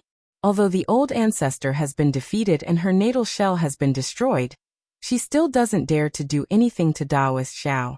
Sigh, as a junior, I don't care so much about the old ancestor's matters. It's just a pity that the 5-colored sea god shell was originally ranked 4th, but now he's ranked last among the 7 great sages. Even if he's ranked last among the 7 great sages, he's still a great sage. It's better than losing his life. Feng Wu replied indifferently. Without the sea god's bloodline, Sage Peng bird's chances of shattering the void have become even slimmer. The golden-winged great Peng bird sighed. Feng Wu didn't think much of it. No one said that becoming a great sage means that one will definitely be able to shatter the void. Among the 7 great sages, perhaps only Sage Peng bird can shatter the void. The golden-winged great Peng bird was rather pleased by Feng Wu's flattery. He laughed a few times and said, "You're right, Sage Peng bird. Everyone sweeps the snow in front of their own door. Don't worry about the frost on the roof of their house." Yes, yes. Feng Wu nodded. We've already reached this level, so it's better not to think too much about scheming and scheming.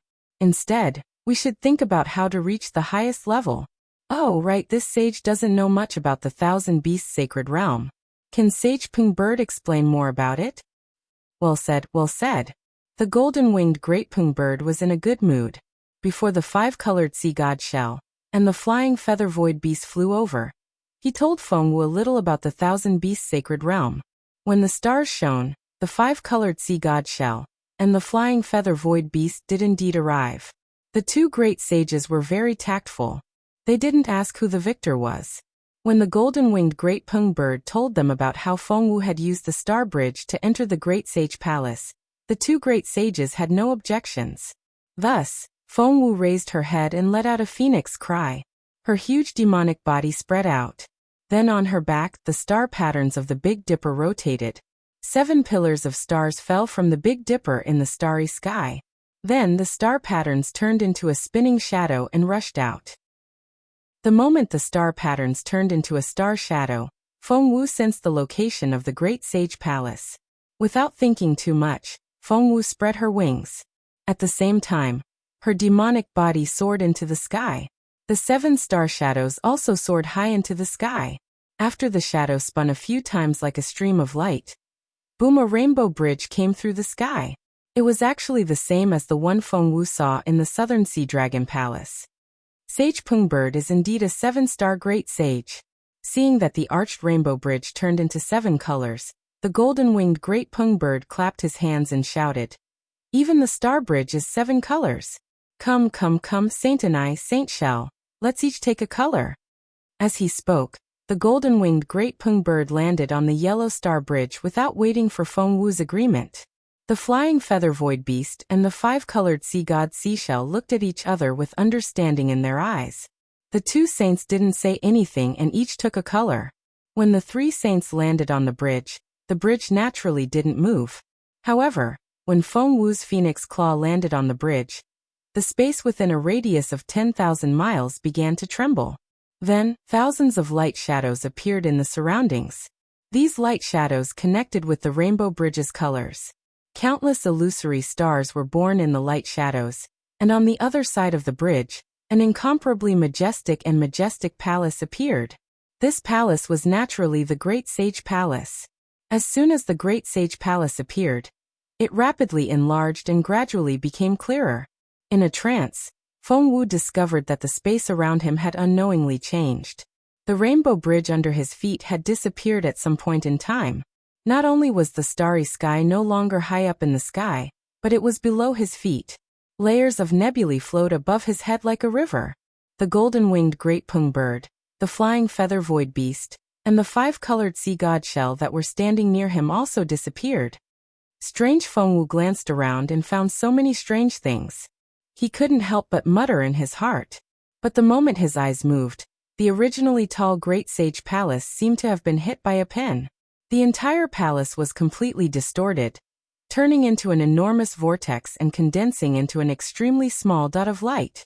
When Fengwu looked at the dot of light again, it suddenly shrank and turned into a pitch-black dot that was close to nothingness. His Fengwu sucked in a breath of cold air. His eyes also shrank into dots of light. He seemed to have sensed something. Fengwu's heart skipped a beat. A powerful and unparalleled suction force appeared in the small dot and rushed out in a spiral shape. The entire starry sky, the flowing nebulae, and the 7 star patterns on Fengwu's back, which were Fengwu's body, suddenly distorted and were pulled in by the suction force. It was very strange. Fengwu felt that her consciousness had been divided into 14 parts. 7 of them fell into a small dot as if they had been crushed. The shattering of the entire starry sky, the rotation of light and shadows, and the shattering of the brilliance of the nebula were all vivid in her mind. Meanwhile, the other 7 were nailed to the spot, and could only watch as their surroundings turned into pitch-black darkness and finally disappeared into nothingness. Boom! The moment the shadows completely disappeared, the small dot suddenly exploded. Countless ripples of all kinds rushed out from the small dot. Every inch of the ripples would transform into different things. First it was light, then shadows, then dust, nebulae, stars, and so on. Many things that Fengwu had never seen before flew out. When all of them landed in various parts of the darkness, a star slowly flew out from the small dot. The moment this star flew out, many things disappeared. Only the starry sky that Fengwu was familiar with was revealed once again. Moreover, the stars in the starry sky gradually rotated in the starry sky as the star grew larger. Each star's trajectory was different. Whoosh! When the star grew larger, the starlight of the star flashed again, and the shadow of the palace appeared. This shadow was the same as the star patterns on Feng Wu's body. It was not solid. When the shadow took shape, the star completely disappeared. Boom, boom, boom, the entire starry sky shook again. All the stars fell from the starry sky and crashed into the shadow of the palace. In the blink of an eye, a majestic great sage palace that was completely made of stars appeared once again. Oh! 7 howling winds transformed into the cries of phoenixes. In the great sage hall, where the Big Dipper had crashed into, 7 palace doors appeared, each of which was engraved with the words Great Sage Hall. When the 7 palace doors opened at the same time, 7 stars gushed out and covered Feng Wu's consciousness in 7 different places. Just as the stars fell, the 7 consciousnesses worked together again. The 7 stars merged into one and formed an even larger star. Where the star landed, the heavenly phoenix demonic body, which had disappeared to an unknown location, appeared again. Ka-cha-cha, countless bolts of lightning appeared around the great sage hall, and wherever the lightning struck, countless stars would appear. The 7 palace doors transformed into an even larger star door, and Feng Wu slowly flew towards the star door amidst the starry sky. Chapter 44:27. Every time Feng Wu got closer to the star gate, the accumulation of tens of thousands of years under the South Sea Dragon Palace, or even hundreds of thousands of years, melted bit by bit.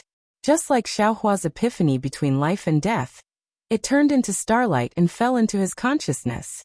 At the same time, the mysteries of the starry sky derived from the Great Sage Hall were also engraved in his star marks and consciousness. Feng Wu didn't know if time had any meaning here. Perhaps it was in the blink of an eye, or tens of thousands of years.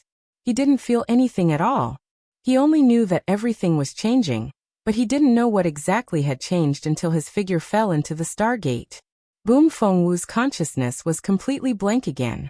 Just like how the Great Sage Hall was annihilated and reborn, all his consciousness gathered at one point, and then reborn again.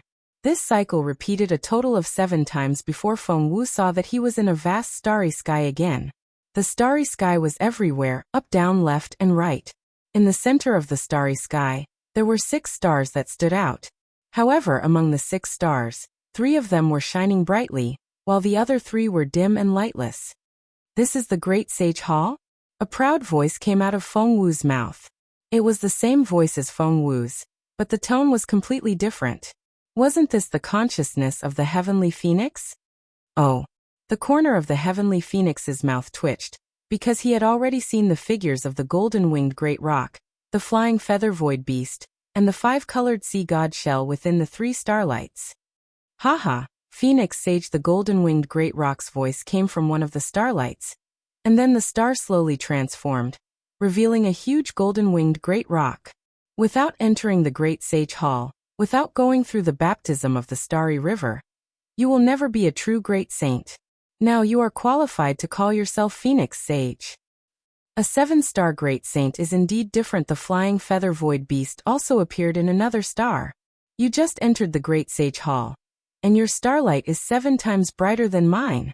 Oh, your starlight has already materialized. The heavenly phoenix's gaze swept over, and he could already tell that the star formed by the golden-winged great roc was much more solid, while the flying feather void beast and the 5-colored sea god shell were much more illusory. The rainbow sea god's seashell also forced a smile onto its face. The holy phoenix's starlight has already been withdrawn, and it's not far from materializing. Boom, boom, boom! Before the 5-colored sea god's seashell could finish, in the starry sky, the 7 stars shine brightly. Along with this light, the star patterns on the heavenly phoenix's back suddenly rush out of the monster body. An extremely strong suction force is generated from the star patterns. This suction force ignores space and falls into the 7 stars. Boom! The 7 stars shattered at the same time, and issued a loud sound. They turned into countless stardust particles, and fell into the ruins of the Big Dipper. Ah? What's going on? Even the 5-colored seashell and the flying feather void beast were shocked. They had never seen anything like this before, nor had they seen anything like this in the records of the Great Sacred Hall. They didn't know what was going on. After the 7 stars shattered, the 7 spots were empty. However, this wasn't the end. Immediately after, 6 more stars lit up. The 6 pillars of stars fell on 6 of the 132 million dots. The bloodlines of the 6 dots began to mutate within the pillars of stars. As they fused with the transparent body, 6 star patterns slowly formed on the transparent body. Every tiny star pattern carried a mysterious aura, as well as a vast and unparalleled power of the stars and moon. Unlike the 7 stars of the Big Dipper, the 6 stars of the Southern Dipper had transformed into shadows. The 6 stars of the Southern Dipper? How is this possible? The golden-winged rock's body couldn't turn into a star under the starlight of the heavenly phoenix, and had been forced to turn into a monster body. Seeing this, he cried out in disbelief. Could it be that the 7-star great saint is going to become a 13-star great saint? No, it's not just that the flying feather void beast's eyes were filled with extreme terror. Its tentacles pointed at the stars that lit up one after another. It was almost as if they were about to explode. The great golden-winged rock shifted his gaze away from the heavenly phoenix and looked towards the starry sky. Sure enough, the stars lit up one by one, and pillars of starlight fell from the sky, blasting into the heavenly phoenix's demonic form. The heavenly phoenix's demonic form gradually began to expand, enveloping the entire great sage hall. In front of this gigantic demonic form, the demonic form that the great golden-winged rock was so proud of was like a sparrow. The pillars of stars in the sky finally converged into a river of stars. Countless mysteries of the stars filled the great sacred hall, as if they were free. The 5-colored seashell could no longer think with his body. When he looked at the great sage hall again, it no longer looked like a sacred hall. Instead, it had turned into a gigantic planet. This planet was made up of tens of millions of planets, and every single one of them had turned into a pitch-black vortex. These vortexes were filled with a strange and powerful suction force. Not only did they suck in the surrounding light and shadows, but they also drew in endless stars through the mysterious bridge of stars. This corresponded to the brilliant starry sky above the 1,000 demons' sacred realm. It was as bright as day. In the extreme north of the 1,000 demons' sacred realm, there was a thick layer of ice as far as the eye could see. There was no sun or blue sky in the sky. Layers of dark clouds completely covered the horizon, and goose feather-like snowflakes filled the world and fell. There was no wind in the sky, only the falling snowflakes. The mountains of different heights didn't look like mountains at all. All that was left was a faint outline. There was a huge ice plain between the mountains, and there were no traces of the demon race on it. The fluffy snow was like a wrinkle-free quilt covering the earth. Occasionally, there would be a hard layer of ice between the mountain peaks. It was abnormally translucent. When the snowflakes fell, they would instantly become a part of the ice layer. At the moment when the snowflakes were frozen, the ice threads reflected the sky full of snow. The ice was like a mirror. It was as if snow was pouring out from the sky and earth, majestically surging through the world. Puff out of nowhere, there was a sudden movement in the snow-white world.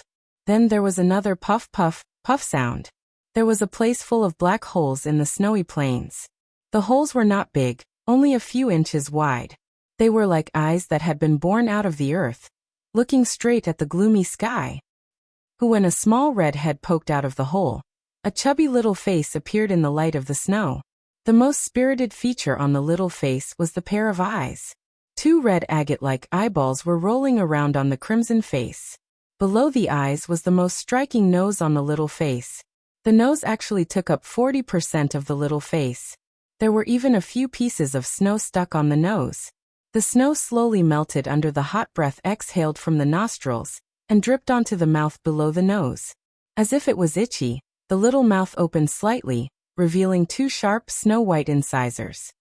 Slurp between the incisors, a small pink tongue quickly curled around the lips, and the snow instantly disappeared. After the small tongue retracted, the little mouth happily moved up and down. GG sounds came from within. After a few more cries, 3 red claws stretched out from under the little head. Each of the claws was holding a demonic fruit that was only a few inches long. Crunch crunch, the little head lowered, and the sharp teeth landed on the demonic fruit. In a few breaths' time, the demonic fruit was completely devoured. In the end, The pink tongue licked the 3 claws again, sweeping away the remains and juice of the demon fruit. At this place, crunch crunch sounds of crunching could be heard everywhere, covering the sound of snow falling from the sky. Tens of thousands of little heads like this had already appeared in the snow plains, and each of them greedily ate the demonic fruit. These cute little creatures were the commonly seen autumn rats in the northernmost part of the Thousand Demons' sacred realm. Crunch crunch, the sounds of crunching were extremely rhythmic, but all of a sudden, all of the sounds stopped. All of the autumn rats put down the demonic fruit that they were eating, and their little heads swayed left and right with all their might. Their eyes were filled with panic. Swoosh, just a few dozen feet away from these autumn rats, a sound suddenly came from a small pile of snow. A white figure flashed out from the pile of snow and pounced on the closest autumn rat. Puff, where the white figure landed, a red light flashed from within the hole, and the autumn rat had already fallen into the snow. The white figure's figure only caused snow and dust to fly, but it did not manage to grab a single strand of the autumn rat's red hair. At this moment, the white figure's figure was revealed. It was the autumn rat's natural enemy, the snow spear. This snow spear was like a leopard cat, but its 4 hooves were closer to the sides of its body, and there was an almost transparent membrane between its hooves. When the snow spear's attack missed, its membrane flapped again, and its body floated like a snowflake.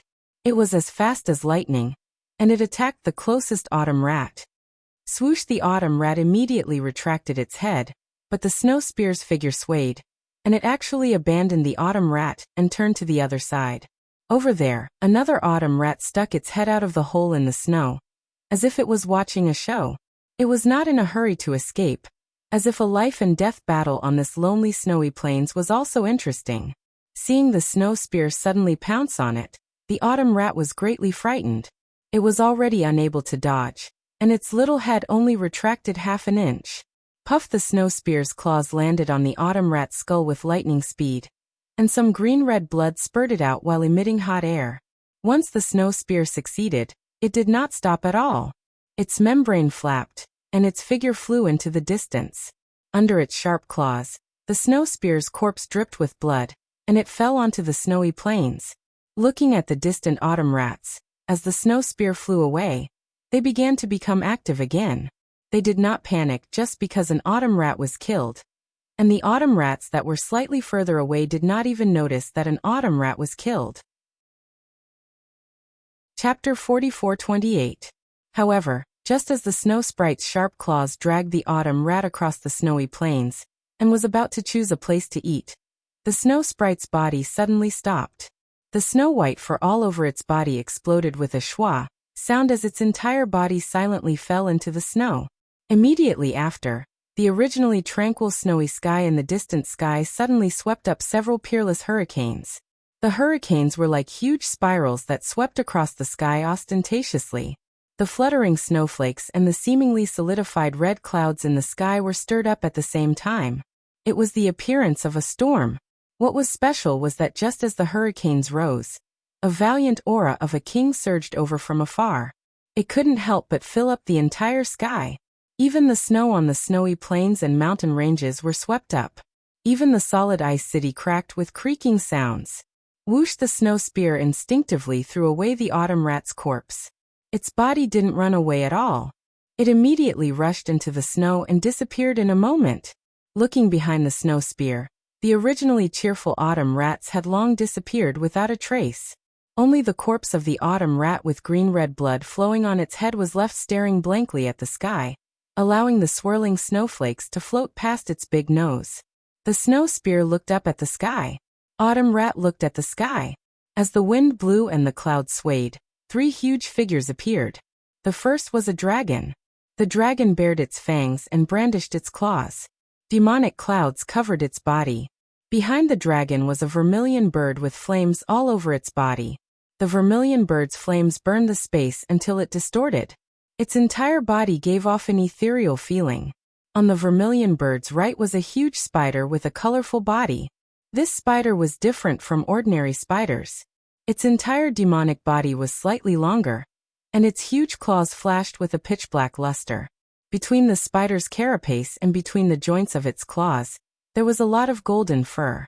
The fur swayed in the wind, and a lot of pitch-black demonic chi surged out. The demonic chi was mixed with thick blood. When it landed on the spider's carapace, it actually revealed the shape of dragon scales. What was special was that on the spider's swaying head, some valiant dragon might would faintly emerge from a protrusion from time to time. Weren't the three demons who had broken the tranquility of the snowland the three great saints of the demon race who had come to the northernmost part of the Thousand Demons' sacred realm for an exploration? The mystic armored pentaceratops, the red flame vermilion bird, and the nether dragon spider? The three great saints of the demon clan naturally couldn't pay attention to autumn rat and snow shark on the snowy plains. That huge figure flashed past autumn rat's dead eyes, and his vast vital consciousness had already scattered into the distance. Cough cough, the nether demonic dragon spider coughed and said in a hoarse voice, "Dragon Sage, who do you think this new 7-star great saint is? I've been waiting in the great sage hall for so long, but he hasn't come? Could it be that he can avoid the great sage hall star bridge?" Humph, the mystic armored pentaceratops snorted coldly like thunder. "How would I know? I'm just a 1-star great saint. I don't have the strength to resist the star bridge, but maybe this 7-star great saint can." Kiki, the scarlet flame vermilion bird, laughed shrilly. Its voice was very similar to Zhu Mei's in the past. "I just don't know how strong this 7-star great saint is. I wonder who's stronger between him and Rock Sage." The scarlet flame vermilion bird's words seemed to have provoked the pentaceratops. The pentaceratops curled its tail and roared towards the sky. In the sky, a huge hole appeared in the clouds. Behind the hole, a beam of sunlight pierced through the hole. Although the sunlight seemed to have faded, it was still orange in color. Its sharpness pierced through the darkness of the sky. It was as if the pentaceratops was angry. The scarlet flame vermilion bird smiled and said, "Let's not talk about that dog's hit 7-star great saint. Who knows what he is? I'm curious about Sage Ni's actions in the Great Sage Hall." "Sage Ni?" The nether demonic dragon spider was slightly taken aback. He asked curiously, "What's so strange about him? This guy is usually very scheming and has always been on good terms with Dragon Sage. This extreme north. If it were normal, he would have instigated Sage Peng to come here." The scarlet flame vermilion bird smiled. "After all, Sage Peng's flying speed is extremely fast. If there's any danger, he can easily escape. Why did he insist on dragging Sage Peng to Bai Qingyu for no reason? If he went to flatter the ancestor's descendant, there's no need for Sage Peng to follow him, right? Could it be?" Before the nether demonic dragon spider could speak, the mystic armored pentaceratops coldly asked, "Humph, could it be what? Could it be that he knows about the 7-star great saint's background? Then he turned to approach Sage Peng? Or could it be that this 7-star great saint is related to the ancestor?" The scarlet flame vermilion bird probed. The nether demonic dragon spider shouted, "Impossible! If this 7-star great saint is related to the ancestor, how could Sage Bei not know?" That day in the Great Sage Hall, he solemnly swore that the ancestor had never appeared in the past 10,000 years. Sage Bei? His head. Oh, wrong, his brainless demonic body? The mystic armored pentaceratops coldly smiled and said, "If he knows about the 7-star great saint's background, this sage will break off his dragon horn and give it to you." "Haha, Dragon Sage, you said it yourself." The nether demonic dragon spider laughed and said, "This sage has been coveting your dragon horn for a long time. Damn it, if this sage dares to give it to you, you dare to take it?" The mystic armored pentaceratops glared at the nether demonic dragon spider. "Although you have the demonic dragon's bloodline, are you sure you can subdue the dragon intent in this sage's dragon horn? Hee, how would I know if I don't try? Dragon Sage, why don't you let this sage try?" The nether demonic dragon spider said shamelessly. Scram. The mystic armored pentaceratops roared and shouted, "This sage doesn't have time to dawdle with you. Let's hurry up and see what's going on in the Qijing, Yuanfeng, and Bingqin demon realms, then quickly return to cultivate." Seeing that the mystic armored pentaceratops didn't want to talk about the golden rock, the scarlet flame vermilion bird smiled and said, "Speaking of Bai Qingyu, this sage has some news." "What news?" The mystic armored pentaceratops' curiosity was piqued, and he couldn't help but ask. Dragon Sage, the Qijing demon realm isn't far from here, right? Let's hurry over and take a look. The scarlet flame vermilion bird said solemnly. After all, the 3 demon realms have been completely destroyed, and even the great demons of Tsangyu Heaven haven't returned, damn it! The mystic armored Pentaceratops roared. Rumble, a pitch-black thunderbolt appeared out of nowhere. Speak quickly. If you don't speak, this daddy will kill you. Don't be anxious, Dragon Sage, the scarlet flame vermilion bird replied with a smile, unafraid of the mystic armored Pentaceratops. This sage merely happened to hear the discussion of 2 great demons when passing by the dark flux demon realm. At first, this sage didn't pay much attention to it, but when Sage and I pulled Sage Peng to Bai Qingyu in the Great Sage Hall, this sage recalled this matter. Sparrow Sage, you are quite scheming, the nether demonic dragon spider said with a smile. You actually restrained yourself from mentioning Bai Qingyu's matter until now. Damn it, this sage forgot about it, the scarlet flame vermilion bird shrieked, as though trying to explain. Seeing the scarlet flame vermilion bird trying to delay the matter, the mystic armored Pentaceratops said coldly, Sparrow Sage, it's up to you whether you want to speak or not. When this sage returns to the Great Sage Hall, I will first tell Sage and I about this matter. That can't be, Dragon Sage, the scarlet flame vermilion bird said with a bitter expression. You also know that Sage and I is the type to seek revenge for the smallest grievance. This sage only knows a little bit of information, so it shouldn't be enough for him to remember it, right? Speak quickly, the mystic armored Pentaceratops roared again. The scarlet flame vermilion bird wasn't delaying the matter, he was testing whether the mystic armored Pentaceratops really didn't know about Bai Qingyu's matter. Unfortunately, he couldn't see anything from the mystic armored Pentaceratops' expression. Thus he said with a smile. This sage heard that Bai Qingyu was holding a banquet. It seems that Bai Qingyu's demon king suppressed a human cultivator, and wanted to use him to attract some humans to serve as food. What kind of bullshit is this? The mystic armored Pentaceratops didn't wait for the scarlet flame vermilion bird to finish speaking. The matter of a demon king attracted Sage and I? Sage and I even pulled Sage Peng over? Did he think that a human cultivator could lure the human race's sage of literature? Unless the human cultivator was immortal Emperor Go Chen's princess. TCH, the nether demonic dragon spider immediately followed up on the mystic armored Pentaceratops' words. If it was immortal Emperor Go Chen's princess, that demon king wouldn't dare to suppress her even if he had 10 times the guts. Spider Sage, you're too full of yourself. The scarlet flame vermilion bird laughed. Bai Qingyu's demon king is Sage Bei's descendant. So what if he's Sage Bei's descendant? The nether demonic dragon spider asked, unconvinced. Even if Sage Bei wanted to suppress an immortal Emperor Go Chen's princess, he had to consider the consequences. What if it was you, ancestor? The scarlet flame vermilion bird's crimson flames shot up for thousands of feet. The nether demonic dragon spider was at a loss for words. The mystic armored Pentaceratops laughed. Spider Sage, don't listen to Sage Vermilion Bird. Why would ancestor care about a demon king? That's right, the nether demonic dragon spider immediately glared at the scarlet flame vermilion bird and shouted. Why would ancestor care about a human cultivator?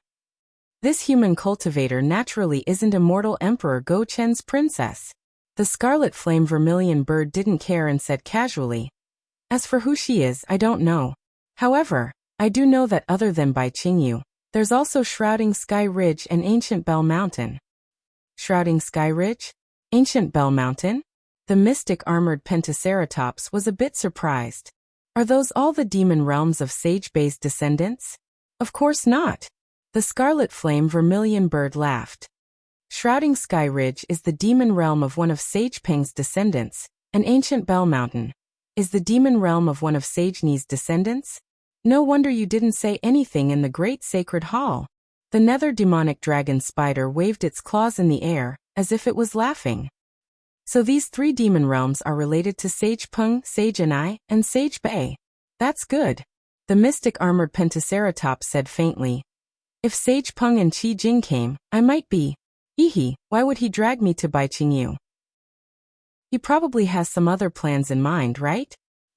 The mystic armored Pentaceratops suddenly exclaimed in surprise. Its dragon body suddenly emitted a blinding light as it turned into a ray of light and rushed forward. Chapter 44-29. The scarlet flame vermilion bird was taken aback when he saw the profound armored pentahorn dragon's strange behavior. He hurriedly released his yuan will. And as expected, when he saw the situation in the distance, he was also shocked. He spread his wings and flames burned fiercely. The scarlet flame vermilion bird's huge body also disappeared in a flash. We're already here, what's the hurry? The nether demonic dragon spider muttered as its body shook. Then a dozen of its claws tore the space apart, and its figure disappeared. When the three great saints of the demon race appeared in the sky, their gazes fell on the ground in front of them, and they remained silent for a long time. Beneath the three great sages was an abyss that spanned 1,000,000 miles. The abyss was at least 10,000 feet deep.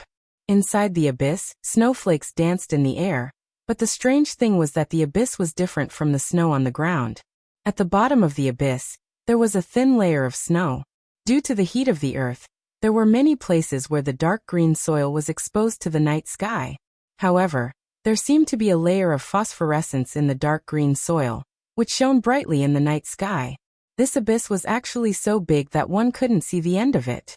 Layers upon layers of light flickered like sparkling waves. How can this be? After a long while, the nether demonic dragon spider said in a low voice, "The whale demon realm is an inland sea, right? How did it become an abyss?" "The sea is gone, so it naturally became an abyss." The scarlet flame vermilion bird replied in a low voice. He had a bad feeling in his heart. The nether demonic dragon spider said in shock, "How can this be? How can millions of miles of sea be gone just like that? Not even a drop of water or a piece of ice is gone." The profound armored pentahorn dragon said coldly, "It's not just the water, even the whale demon race was killed." "Yes." The scarlet flame vermilion bird sighed. The whale demon race are all sea beasts that are close to 10,000 feet long. In terms of demonic bodies, they don't fear any demon race in the 1,000 demon sacred realm. There are also many great demons in the whale demon race. Although the demon king didn't reach the 8th grade of origin energy, it was close to the 8th grade. The great demons of Blue Moon Sky all died here. How could a demonic beast king with an upper 7th grade elemental energy survive? The profound armored pentahorn dragon said coldly. The problem is, the nether demonic dragon spider said curiously. It's not just the monster kings and great monsters. There are many sea monsters in the Qi Jing demon realm. Apart from the Qi Jing, there are also Jibao, Qingquan and other monster clans. Although they are not as large as the Qi Jing, they are also very agile. How could they not know how to escape? Take a look at this place. Not only is there no seawater, there isn't even a single piece of flesh or remains. It is indeed rather strange. The profound armored pentagonal dragon said coldly. I'm afraid the humans are up to something. Let's go check it out. Didn't the human race have a saying? If you don't want people to know, don't do it in the first place. Since you've done it, you'll definitely leave behind some clues. Alright. The crimson flame vermilion bird nodded and flapped its wings, flying in a certain direction. The mystic pentaceratops dragon let out a long roar, and also flew in a certain direction. Only the netherworld demonic dragon spider hesitated for a moment, before it also rushed in a certain direction. In less than an hour, the three great saints had all returned to the sect. Dragon Sage, Sparrow Sage, the netherworld demonic dragon spider was the first to speak. I wonder what you've discovered. This great saint couldn't find anything. This place is extremely strange. There isn't even a trace of a dissipated soul left behind. Everything within hundreds of thousands of miles is a dead zone. The crimson flame vermilion bird nodded as well. That's right. This great saint also couldn't find any clues. There isn't a single trace of the human race or any other demonic beast race that has been here.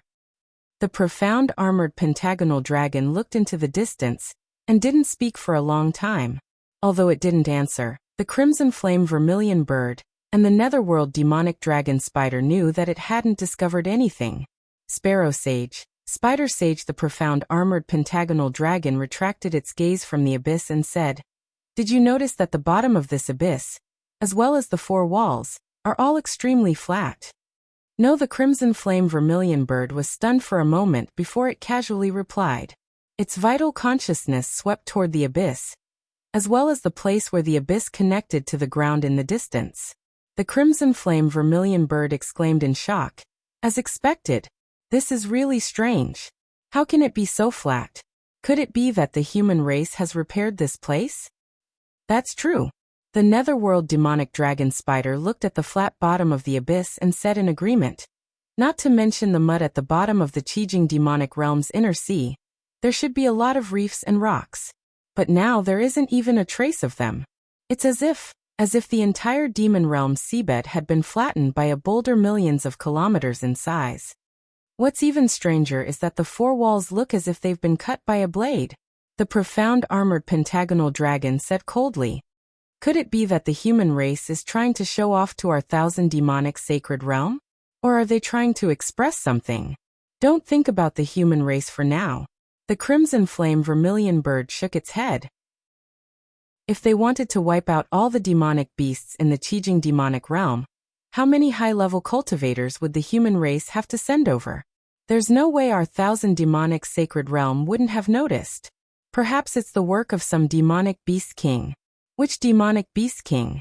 Sparrow Sage, why don't you tell us who has the ability to destroy the Qijing demonic realm to such an extent? The profound armored pentagonal dragon retorted. I can say without reservation that even if it's Sparrow Sage, you wouldn't be able to burn the entire Qijing demonic realm to the ground with your scarlet flames. And that's under the circumstances where no information was leaked. That's true, the crimson flame vermilion bird nodded slightly. And the great demons of Tsangyu heaven. The nether demonic dragon spider agreed. Who would dare to attack so brazenly? That's the #1 expert of our thousand demonic sacred realm. At this point, the nether demonic dragon spider hurriedly shut its mouth and changed its words. That's the 6 great sages of our thousand demonic sacred realm. Bullshit, it's the 7 great sages now. The profound armored pentagonal dragon cursed. The nether demonic dragon spider was a bit embarrassed and angry, but its claws moved, and it pointed to the bottom of the abyss. And this phosphorescence, it's also strange. It seems to be embedded in the soil at the bottom of the abyss, and even the snow can't cover it. What about the bottom of the abyss? The profound armored pentagonal dragon asked. I haven't seen it yet. The nether demonic dragon spider muttered. The crimson flame vermilion bird smiled. Then I'll have to trouble you to take a look first. This is Spider Saint's innate ability, and it's something we can't compare to. Dragon Saint, Sparrow Saint, please wait a moment. The nether demonic dragon spider nodded, and the demonic chi around its body gradually surged out. The blood-red light was particularly dazzling in the night, and when it waved its claws, demonic clouds similar to the nether demonic chi surged out, and the nether demonic dragon spider's body fell into the abyss. Seeing the nether demonic dragon spider's body disappear, the crimson flame vermilion bird suddenly said, Dragon Saint, you really didn't find anything? Oh, what does Sparrow Saint mean? Could it be that you think I wouldn't say anything if I found something? The profound armored pentagonal dragon asked coldly. The crimson flame vermilion bird chuckled and said in a low voice, That's not it.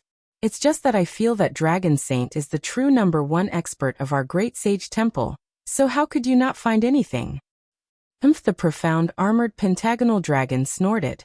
Maybe in the past, but with the 7-star great sage, I'm not so sure anymore. Dragon Saint, the crimson flame vermilion bird suddenly changed the topic. Do you think the 7-star great sage has something to do with the Qi whale demonic realm? Oh. The profound armored pentagonal dragon was stunned for a moment. Then its eyes lit up. It nodded and said, You're right. The Qi whale demonic realm is an inner sea. If the 7-star great sage became a great sage in the void at the bottom of the sea, then his aura might be blocked by the endless sea. This 7-star great sage is a great sage that has never appeared in our thousand demons sacred realm. If he can borrow the power of the moon and stars when he becomes a great sage, then it's not impossible for him to wipe out the entire Qi whale demonic realm. Then there's the question. The crimson flame vermilion bird asked with interest. Why would he wipe out the entire Qi whale demonic realm? Is it because of hatred? Is the 7-star great sage also a member of the sea race? No, it should be to hide his identity. The profound armored pentagonal dragon shook its head. The reason why he didn't use the star bridge to go to the great sage temple is because he doesn't want us to know his true body. According to this conjecture, he also wiped out the entire Chi Whale demonic realm to hide his identity. It's fine if he wiped out the entire Chi Whale clan, but why would he destroy the entire inner sea? The crimson flame vermilion bird didn't understand. Deliberately mystifying. The profound armored pentagonal dragon was even more certain. So that we can't guess that he did it. Only a 7-star great sage can be unafraid of the rock sage and blue moon heaven, and dare to kill the great demons of blue moon heaven. If that's the case, the crimson flame vermilion bird was shocked. It looked towards the bottom of the abyss and cried out, "The spider sage is in danger, quick!" The profound armored pentagonal dragon also came to a realization. It hurriedly urged its dragon body and cried out, "We'll go help the spider sage." Boom! Just as the two saints landed at the bottom of the abyss, a surge of demonic chi rose from the ground, and the nether demonic dragon spider hurriedly flew out. The mystic armored pentaceratops was startled, and its dragon body flashed with brilliance as it cried out, "Spider saint, did you see something?" No.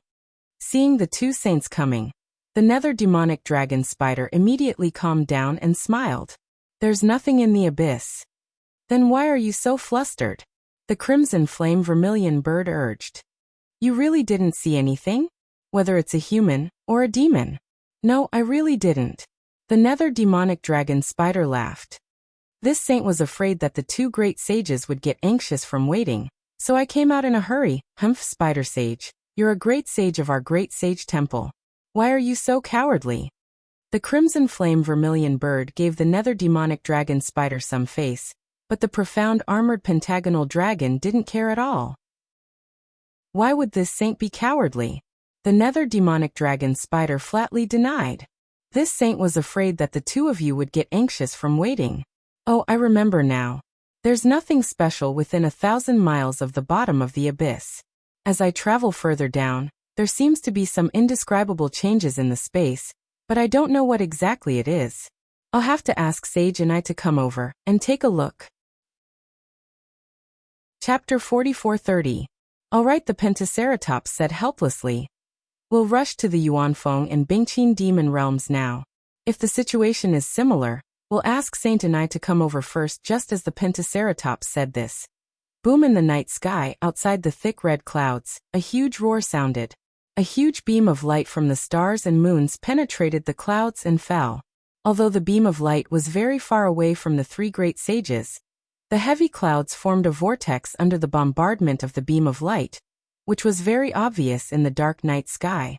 Then, boom, boom, another 5 loud roars sounded in succession.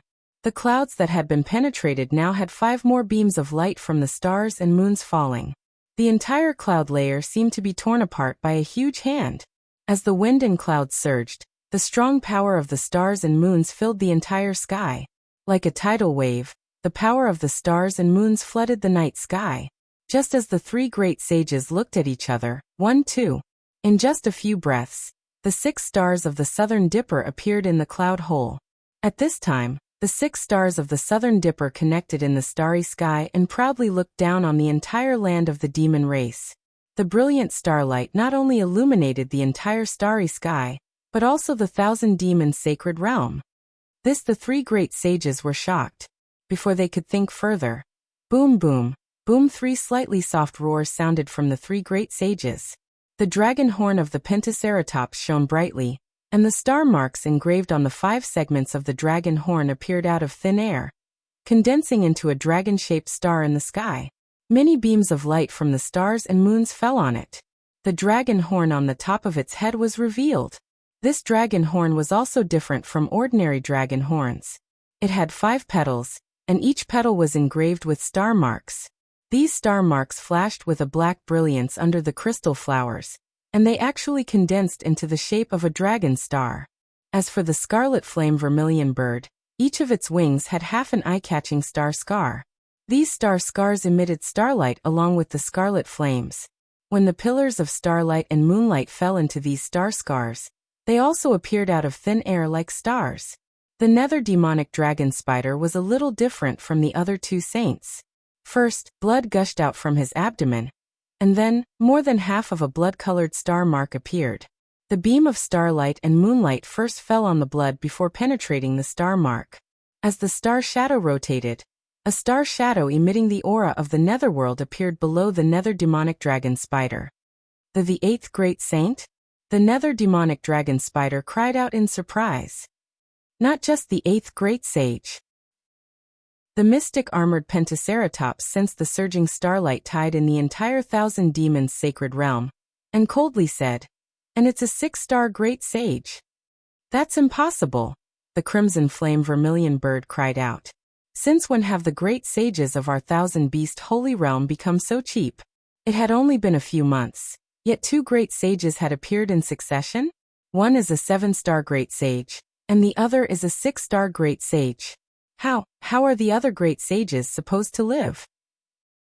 Boom, boom, boom. Before the crimson flame vermilion bird's words could even be heard, the entire starry sky was filled with rumbling sounds again, and this time, it didn't stop. Seeing that all the stars in the starry sky had been lit up, the extreme north, which was originally covered by thick layers of clouds, also shone brightly. Endless beams of light from the stars and the moon descended, not only sweeping away all the clouds, but also illuminating the earth as if it was daytime. 7 stars, 8 stars, 9 stars, 10 stars, 11 stars. The nether demonic dragon Pearl stared dumbfoundedly at the stars that lit up one by one. It was still counting in a daze. In the end, it simply stopped counting and roared. "Could it be that a supreme saint of myriad stars has appeared in my thousand demons' sacred realm? It's not just 10,000 stars." The crimson flame vermilion bird was also somewhat puzzled. He coldly said, "It should be called the 10,000 stars great sage." "No. This isn't a newly ascended great sage." Suddenly, the Pentaceratops mystic armored Pentaceratops pointed at where the Big Dipper was and shouted, "The Big Dipper doesn't have any brilliance at all. It's different from when we became great sages. This should be the work of that mysterious 7-star great sage." At this point, the 3 great sages looked at each other as if they had been enlightened. They shouted in unison, "Great Sage Hall. Galaxy Marrow Cleansing. Quick, let's hurry back to the Great Sage Hall." At this point, the Pentaceratops mystic armored Pentaceratops no longer cared about exploring the Yuan Feng and Bingqin demon realms. He hurriedly said, "This 7-star great sage is too cunning. He tricked us into coming to the contract whale. And while Saint and I and the others went to Bai Qingyu, he used the star bridge that never disappeared to go to the Great Sage Hall to cleanse his marrow. From the looks of it, he must have grasped the ancient secret of the Great Sage Hall. If I'm not mistaken, he has a great secret. It might even be disadvantageous to us 6 great sages. We must take advantage of the fact that he has yet to complete his purification and kill him. Kill Myriad Star Great Sage." The nether demonic dragon spider was terrified. Even if we 6 great sages join forces, we're still no match for him. If he takes it one step at a time and slowly draws in the power of the stars, we naturally won't be his match. The profound armored pentagonal dragon urged its body forward, not caring whether the nether demonic dragon spider had caught up or not. It yelled, "Unfortunately, his greed is insatiable. He actually wants to activate all the stars in the entire Great Sage Hall. With so many stars wanting to carve star marks on his body, how could he possibly withstand it? Also, if we 6 great sages join forces, won't we take advantage of the time when he's focused on his marrow cleansing to make our move?" "That's right. Let's go." The vermilion bird also shouted.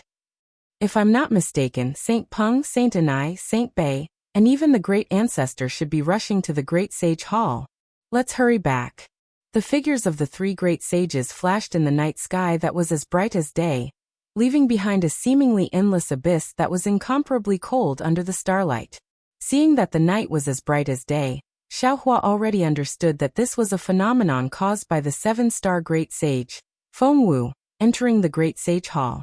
However, seeing that the stars in the sky had all fallen to dust, Xiaohua was still greatly shocked. He sent a group of disciples and cultivators back to Shenhua continent while he slowly flew in the starry sky. He felt the power of the stars and moon lingering around him like a lover's kiss. And he couldn't help but think to himself, this heavenly phoenix. What's his background? What's his goal? That day in the legacy realm. That voice was already extremely strange, and this heavenly phoenix's voice was even more resolute. What has the heavenly phoenix decided? It seems like this decision is very difficult, and it's better to die than to live.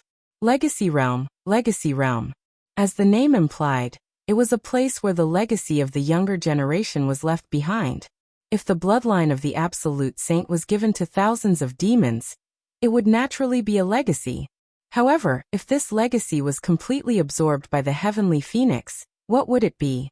What kind of demon will it become? Absolute sage demon? That day in the legacy realm, this Xiao already felt that it was inconceivable that the heavenly phoenix obtained the bloodline of the absolute sage.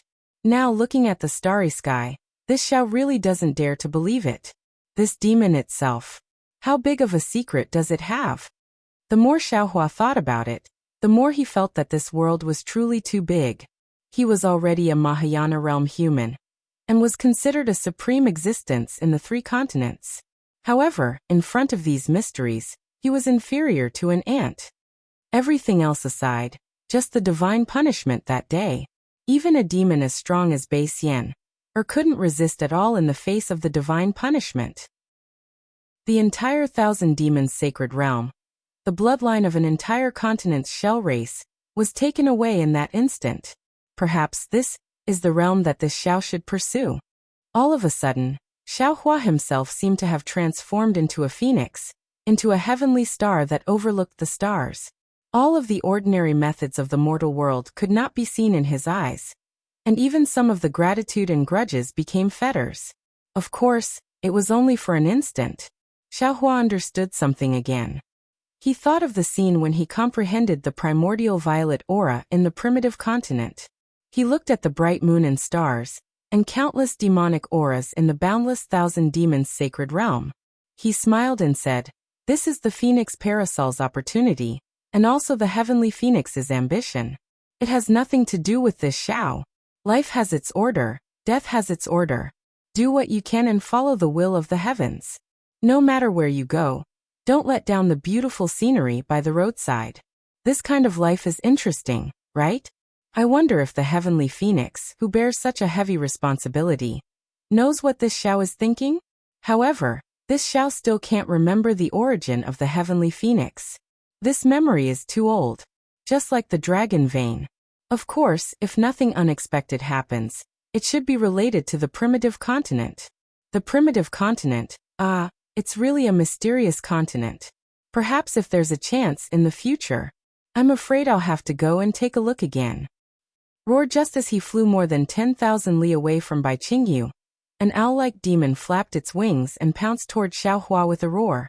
Not only did some black aura seep out from the feathers on this demon's body, the omnipresent splendor of the stars and moon condensed into an illusory figure that was several times larger around him. That demon looked very powerful as it bared its fangs and brandished its claws. Xiaohua smiled slightly. He raised his right hand, bent his middle finger, and then flicked it. Whoosh! The beam of moonlight shot out from between his fingers like an arrow. Boom! The beam of light hit the center of the demon's eyebrows at lightning speed. The beam of light, which was several feet in size, exploded like fireworks. Aolo, aolo! The demon howled as it fell from the sky. It smashed into a mountain valley. Its huge wings flapped weakly, and its entire body twitched. However, the demon couldn't fly at all. Xiaohua looked at this demon that was at the 5th grade of origin power, and raised his index finger again. At this time, his index finger was already flashing with sword light. As long as Xiaohua's index finger fell, this demon definitely wouldn't be able to see the sun of tomorrow.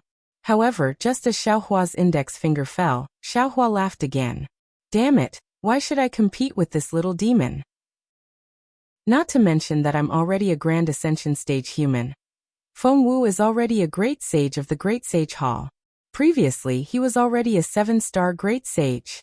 If the golden-winged Great Peng hadn't made a breakthrough recently, The title of #1 expert of the demon race would definitely belong to Feng Wu. And now, Feng Wu is borrowing the power of the great sage Hall to engrave star patterns on his body. I believe that after this opportunity, even the golden-winged Great Peng won't be a match for Feng Wu. This 1,000-demon sacred realm will be his. This little demon is also his subordinate, so I can't make things difficult for him. I can only make things difficult for myself. Chapter 44:31. Hahaha. Xiaohua couldn't help but laugh. His figure turned into a streak of light as he flew into the distance. Half a meal later, the monster struggled to get up from the ground. He shook his head as if he had just woken up from a dream. His wings flapped as he shouted, "Damn it! Who is this human? How can he be so powerful? I've got nothing better to do. Why would I want to devour a human instead of using the power of the stars and moon? The power of the stars and moon entering my body is equivalent to several years of effort. Why would I waste my time?" The monster muttered as he guided the starlight into his body to refine his monster body. Just as the monster said, the 1,000 demons sacred realm was even more lively than when Feng Wu became a 7-star great saint. This was the power of the stars. It was far more powerful than the power of the 7-star great saints. Countless monsters were cultivating in seclusion, activating their own race's secret technique to guide the stars and moon into their bodies. The realm that had been stagnant for a long time was slowly being pushed forward by the vast tide of stars and moon. At the same time, above the heads of every demon cultivator in the sacred realm of 1,000 demons, there was a trace of faith and worship that could not be detected by the naked eye, divine sense, or other ordinary divine abilities. It passed through space and fell on Xiaohua, into the crystal-like godhead that could not be seen outside of Xiaohua's Naiwan palace. With Xiaohua's current cultivation, he naturally couldn't detect this phenomenon. He saw that all the monsters were cultivating, so he also concealed his aura. However, after flying for a while, he saw a beautiful mountain forest under the moonlight. Green water flowed, and several acres of grass surrounded the mountain forest. It looked like a green carpet. Xiaohua's heart skipped a beat. His figure descended and stood on the green grass. His gaze once again sized up the surroundings as he said in a low voice, "Forget it, it'll be here then." Saying that, Xiaohua raised his hand and took out the yin-yang bracelet that Bai Bo gave him. He sent his divine sense inside and took out Fairy Jing's remains, as well as her bloody clothes. Looking at the clothes, although there was a strong smell of blood on them, Fairy Jing's aura still existed. Smelling this aura, the scenes from when he saw Fairy Jing on Jade Mountain all the way to when she left on Heartbreak Mountain flashed before Xiaohua's eyes. Xiaohua really didn't expect that their parting at that time would be forever. He could no longer see that Fairy Jing who carefully hid her lowliness in her heart for fear of being hurt. Deep sorrow filled Xiaohua's heart. Fairy Jing had died for him, and at the same time, she had died to atone for her sins. But Fairy Jing didn't have to use her own life to pay for this sin. Even if Xiaohua himself had been suppressed there, Xiaohua wouldn't have let Fairy Jing use her life to save him. What truly brought Fairy Jing to this point was the love in her heart. That love had actually become a burden. While making her surpass the heartless water, it also made her unable to bear the burden. Xiaohua whispered. Rather than talking to Fairy Jing, it was better to say that he was talking to himself. Fairy Jing, I have already taken your soul into the Shenhua continent. I believe that when you enter the cycle of reincarnation, you will be a different person. In this life, this Xiao has been acquainted with you, but I failed to live up to your feelings. If it weren't for this Xiao, perhaps you would have been able to live a peaceful life. Of course, this Xiao really didn't know the pain in your heart that day and misunderstood you, thinking that you were a woman who was greedy for power. Now this Xiao knows what you're thinking and has already fulfilled your dying wish. This Xiao originally wanted to bury your remains in the Shenhua continent as a memento. But this life is this life, and the next life is the next life. You definitely don't like living in this life, so this Xiao might as well cut off everything in this life and the next life. I believe that this Xiao's choice is also your choice. I hope that you will be happy in the next life and be a carefree woman of the human race. As he spoke, Xiaohua's figure flashed and sank into the ground. He only stopped when he had traveled a few hundred meters. He looked around and made a grabbing motion with his hand. Pufei's space a few feet wide was grabbed by him, and Xiaohua sent Fairy Jing's bloody clothes and remains into it. When Xiaohua stared at the bloody clothes for a moment, it was as if he could see Fairy Jing's dreamy eyes from that day. Those eyes were filled with joy, resentment, happiness, and sorrow. It was as if a net was trying to capture Xiaohua's gaze, but the moment it was captured, it freed Xiaohua's gaze. Ashes to ashes, dust to dust. I hope that my thoughts and memories will go with the wind, Xiaohua sighed. With another swipe of his hand, the space was covered by soil. He believed that it wouldn't be long before everything here became a part of the earth, and there would be no traces left. Oh, just as Xiaohua put away his sorrow and prepared to leave this place of sorrow, he suddenly raised his eyebrows. His divine sense swept towards a place on the ground like a tide. When he saw the scene in the distance clearly, he couldn't help but be stunned and actually said in surprise, Why is he here? Amidst his surprised voice, a green brilliance flashed around Xiaohua's body, and his figure had already disappeared. Thousands of kilometers away, deep within the earth, there was an incomplete nascent soul spirit body that was flashing with a faint spirit light. It was escaping into the depths of the earth, and behind it were hundreds of weasel-like demonic beasts. Their bodies surged with dark green demonic energy as they followed closely behind. The nearest demon beast was only a few hundred feet away from him, and the demon aura and starlight it spat out from its mouth and nose had already landed on the nascent soul's back like a hook. Wasn't this nascent soul spirit body Xian Ping, who had been missing for a long time? At this moment, Xian Ping was as anxious as a stray dog. His physical body had been killed by the gathering moth beast at Yizhao Ridge, and only his nascent soul had escaped. Shui Mingzi originally wanted to save his nascent soul, but Xian Ping already knew Shui Mingzi's intentions. He didn't dare to trust Shui Mingzi, and he also didn't dare to trust Ao Zhantian. Thus, he could only choose to escape by himself. Unfortunately, Xian Ping wasn't a late-stage nascent soul cultivator, nor was he an astral projection cultivator. His nascent soul wasn't completely solid, and he only escaped for a few dozen kilometers before he discovered that his nascent soul was showing signs of dissipating. Thus, he didn't hesitate to escape into the ground. This was also the reason why Shui Mingzi, Ao Zhantian, and even He Xiong couldn't find him. When Xian Ping felt safe, he hurriedly used his divine ability to return to the hidden immortal continent. However, after flying for half a day, Xian Ping discovered that something was wrong. It was already extremely dangerous for a human cultivator with a physical body to fly in the Thousand Demons' sacred realm. How could he, a nascent soul spirit body, leave the Thousand Demons' sacred realm safely? In just half a day, Xian Ping's nascent soul spirit body had already been attacked by several groups of demonic beasts. However, they were only demonic beasts, and not demonic beasts. Xian Ping pondered for a moment, and knew that he couldn't leave the Thousand Demons' sacred realm by himself. Thus, he thought of the other Taoist cultivators who came to the Thousand Demons' sacred realm to rescue Xiaohua. This was because Xian Ping learned from Shui Mingzi that other than Shui Mingzi and Ao Zhantian, there might be other Taoist cultivators who had received Xiaohua's favor.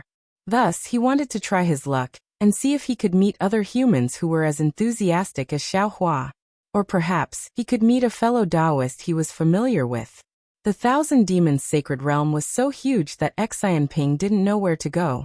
He could only follow the route he had discussed with Shui Mingzi and wander around the area, not daring to stray too far away. Xiaohua only paid attention to the surroundings and neglected the underground. In addition, Xian Ping was too careful, so he didn't discover any traces of Xian Ping. Later on, when he saw that he was getting closer to Bai Qingyu, Xian Ping naturally left the original route and went to look for other cultivators. Very coincidentally, Xian Ping encountered Prince Lan attacking Changyu. Seeing Prince Lan's savagery, how could Xian Ping dare to show his face? Once he had the chance, he immediately ran away. Afterward, before Xian Ping's luck arrived, Xiaohua had already unleashed his might. The entire Bai Qingyu was engulfed in the flames of war. Xian Ping, who had a nascent soul spirit body, suffered even more. He didn't dare to think about running into any human cultivators. He only wanted to escape from the chaotic heaven-earth origin chi. Xianping's luck was naturally bad. He had just escaped from the battle, when he was immediately discovered by some demonic beasts. Although Xianping could kill some of the demonic beasts, there were countless demonic beasts in the Thousand Demons sacred realm. His nascent soul spirit body was constantly dissipating. The aura of the spirit body was the best food for demonic beasts. How could he escape from the pursuit of those savage demonic beasts? In just a day, Xianping's nascent soul spirit body was on the verge of collapse. His primordial spirit had also been devoured greatly. Feng Wu's ability to summon the power of the stars was truly a feast for all the demonic beasts in the Thousand Demons sacred realm. However, for Xianping, who had a nascent soul spirit body, it was tantamount to a monstrous calamity. Not to mention, his spirit body was even more devastated under the impact of the starlight beam. His damaged primordial spirit became increasingly blurry. He increasingly didn't know where he should escape to and how he should escape. Under the brilliance of the starlight beam, those demonic beasts were several times more excited than if they had eaten countless demonic herbs. Even if Xianping went deep underground, he still wouldn't be able to escape from their pursuit. Just like that, Xianping flew to the left side of Xiaohua. However, the moment Xiaohua discovered him, the weasel-like demonic beast spat out demonic aura. This demonic aura was equally powerful in this extraordinary night. It actually produced a hook-like brilliance of the starlight beam. When this brilliance landed, Xianping's nascent soul spirit body was pinned down. No matter how Xianping urged his nascent soul, he couldn't escape. Seeing that the demonic beast in front of them had succeeded, the demonic beasts closest to them became even more excited. They let out a roar and spat out demonic aura, preparing to share the delicious food in their hands. Xianping, who was already on the verge of death, still had some instincts. After sensing the danger, he didn't hesitate at all. His nascent soul spat out a strand of silver blood. Within the blood, only a piece of the fan remained. With a schwa sound, his nascent soul spirit body was pulled away by the demonic aura of the demonic beast. The remaining 40% of his nascent soul spirit body escaped once again. Unfortunately, even so, Xianping only flew a few hundred feet before the demonic beast that had spat out demonic aura caught up. The demonic aura firmly sucked Xianping in. Chapter 44-32. Xianping, who was about to die, didn't have any extra consciousness. His spirit body was about to be devoured by the demon beasts. Suddenly, an incomparably powerful divine sense swept over. Before it even got close to Xianping, the demon beasts, who were extremely sensitive to danger, had already sensed it. Swoosh swoosh swoosh, the demon beasts closest to Xianping didn't hesitate at all. They decisively abandoned Xianping's nascent soul spirit body and fled into the distance. The 100 or so demon beasts that were just about to approach also fled in all directions. Xiaohua didn't dare to be careless. After sweeping with his divine sense, he chased for a few kilometers before slowly retracting it. When his figure flashed and appeared beside Xianping, he hurriedly waved his hand. Xianping's spirit body, which was already abnormally thin, stopped dissipating and became still in the soil. How could this be? Xiaohua's gaze swept over, and immediately knew that Xianping had already reached the point of no return. Even the nascent soul spirit body's eyes had already turned gray, without a trace of divine light. Obviously, the nascent soul spirit had almost completely disappeared. When Xiaohua turned into a python and saw Xianping, Xianping had already fled. But according to what Ao Zhantian said later, Xianping had actually reached a certain agreement with Xue Mingzi. Speaking of which, Xianping had already violated the oath that day. However, seeing Xianping's miserable end, it was hard for Xiaohua to have any thoughts of blaming him. Alas, forget it. Xiaohua sighed slightly and said, I just sent off an old friend, and now I have to send off another one. One was deeply affectionate, the other repaid kindness with enmity. But in the end, they both turned into nothingness and dust. Unfortunately, your nascent soul has already been shattered, and a lot of your soul has dissipated. Even if I wanted to take you into the netherworld, I can't. I only hope that after you enter the cycle of reincarnation, your soul will be complete, and you won't be an ungrateful person in the next life. Saying that, Xiaohua raised his hand and was about to remove the restriction. But at that moment, Xianping's nascent soul spirit body suddenly opened its eyes, as if it was the final radiance of the setting sun. When Xianping's gaze fell on Xiaohua's face, a divine light suddenly appeared in his eyes. Although Xianping opened his mouth, he seemed to be powerless and couldn't speak. Xiaohua saw guilt and regret in Xianping's eyes. He smiled and said, "Fellow Taoist Xianping, I know what you want to say. Shui Mingzi had already been executed. Everything from before is already in the past. Although you had some ideas in your heart, you didn't put them into action. I won't hold a grudge against you. Furthermore, I'm grateful that you came to the Thousand Demons' sacred realm to save me. You don't have to think too much about it, just go in peace. The blood oath you made earlier is now invalid. I hope you can be a man of indomitable spirit in your next life." Joy appeared in Xianping's eyes when he heard this. His head that was only left with an outline nodded slightly, as if he was gratified that Xiaohua had forgiven him. However, this only lasted for a moment before the light in his eyes gradually dissipated. However, just as Xianping's spirit was about to dissipate, a look of excitement suddenly appeared on his face. He opened his mouth, but no sound came out. "Fellow Taoist Xian, go in peace." Xiaohua nodded slightly and said, "Unfortunately, your 3 souls and 6 spirits are already incomplete. This Xiao doesn't dare to help you transcend." Swish swish. Just as Xiaohua was speaking, Xianping's remaining spiritual body suddenly combusted without any fire. It was also within this spiritual fire that Xianping used up all his strength to anxiously ask. Changyu is unfortunately, at this point, even if Xianping wanted to say the 4th word, he couldn't. With a flash of fire, everything turned into nothingness. Changyu? Xiaohua was stunned.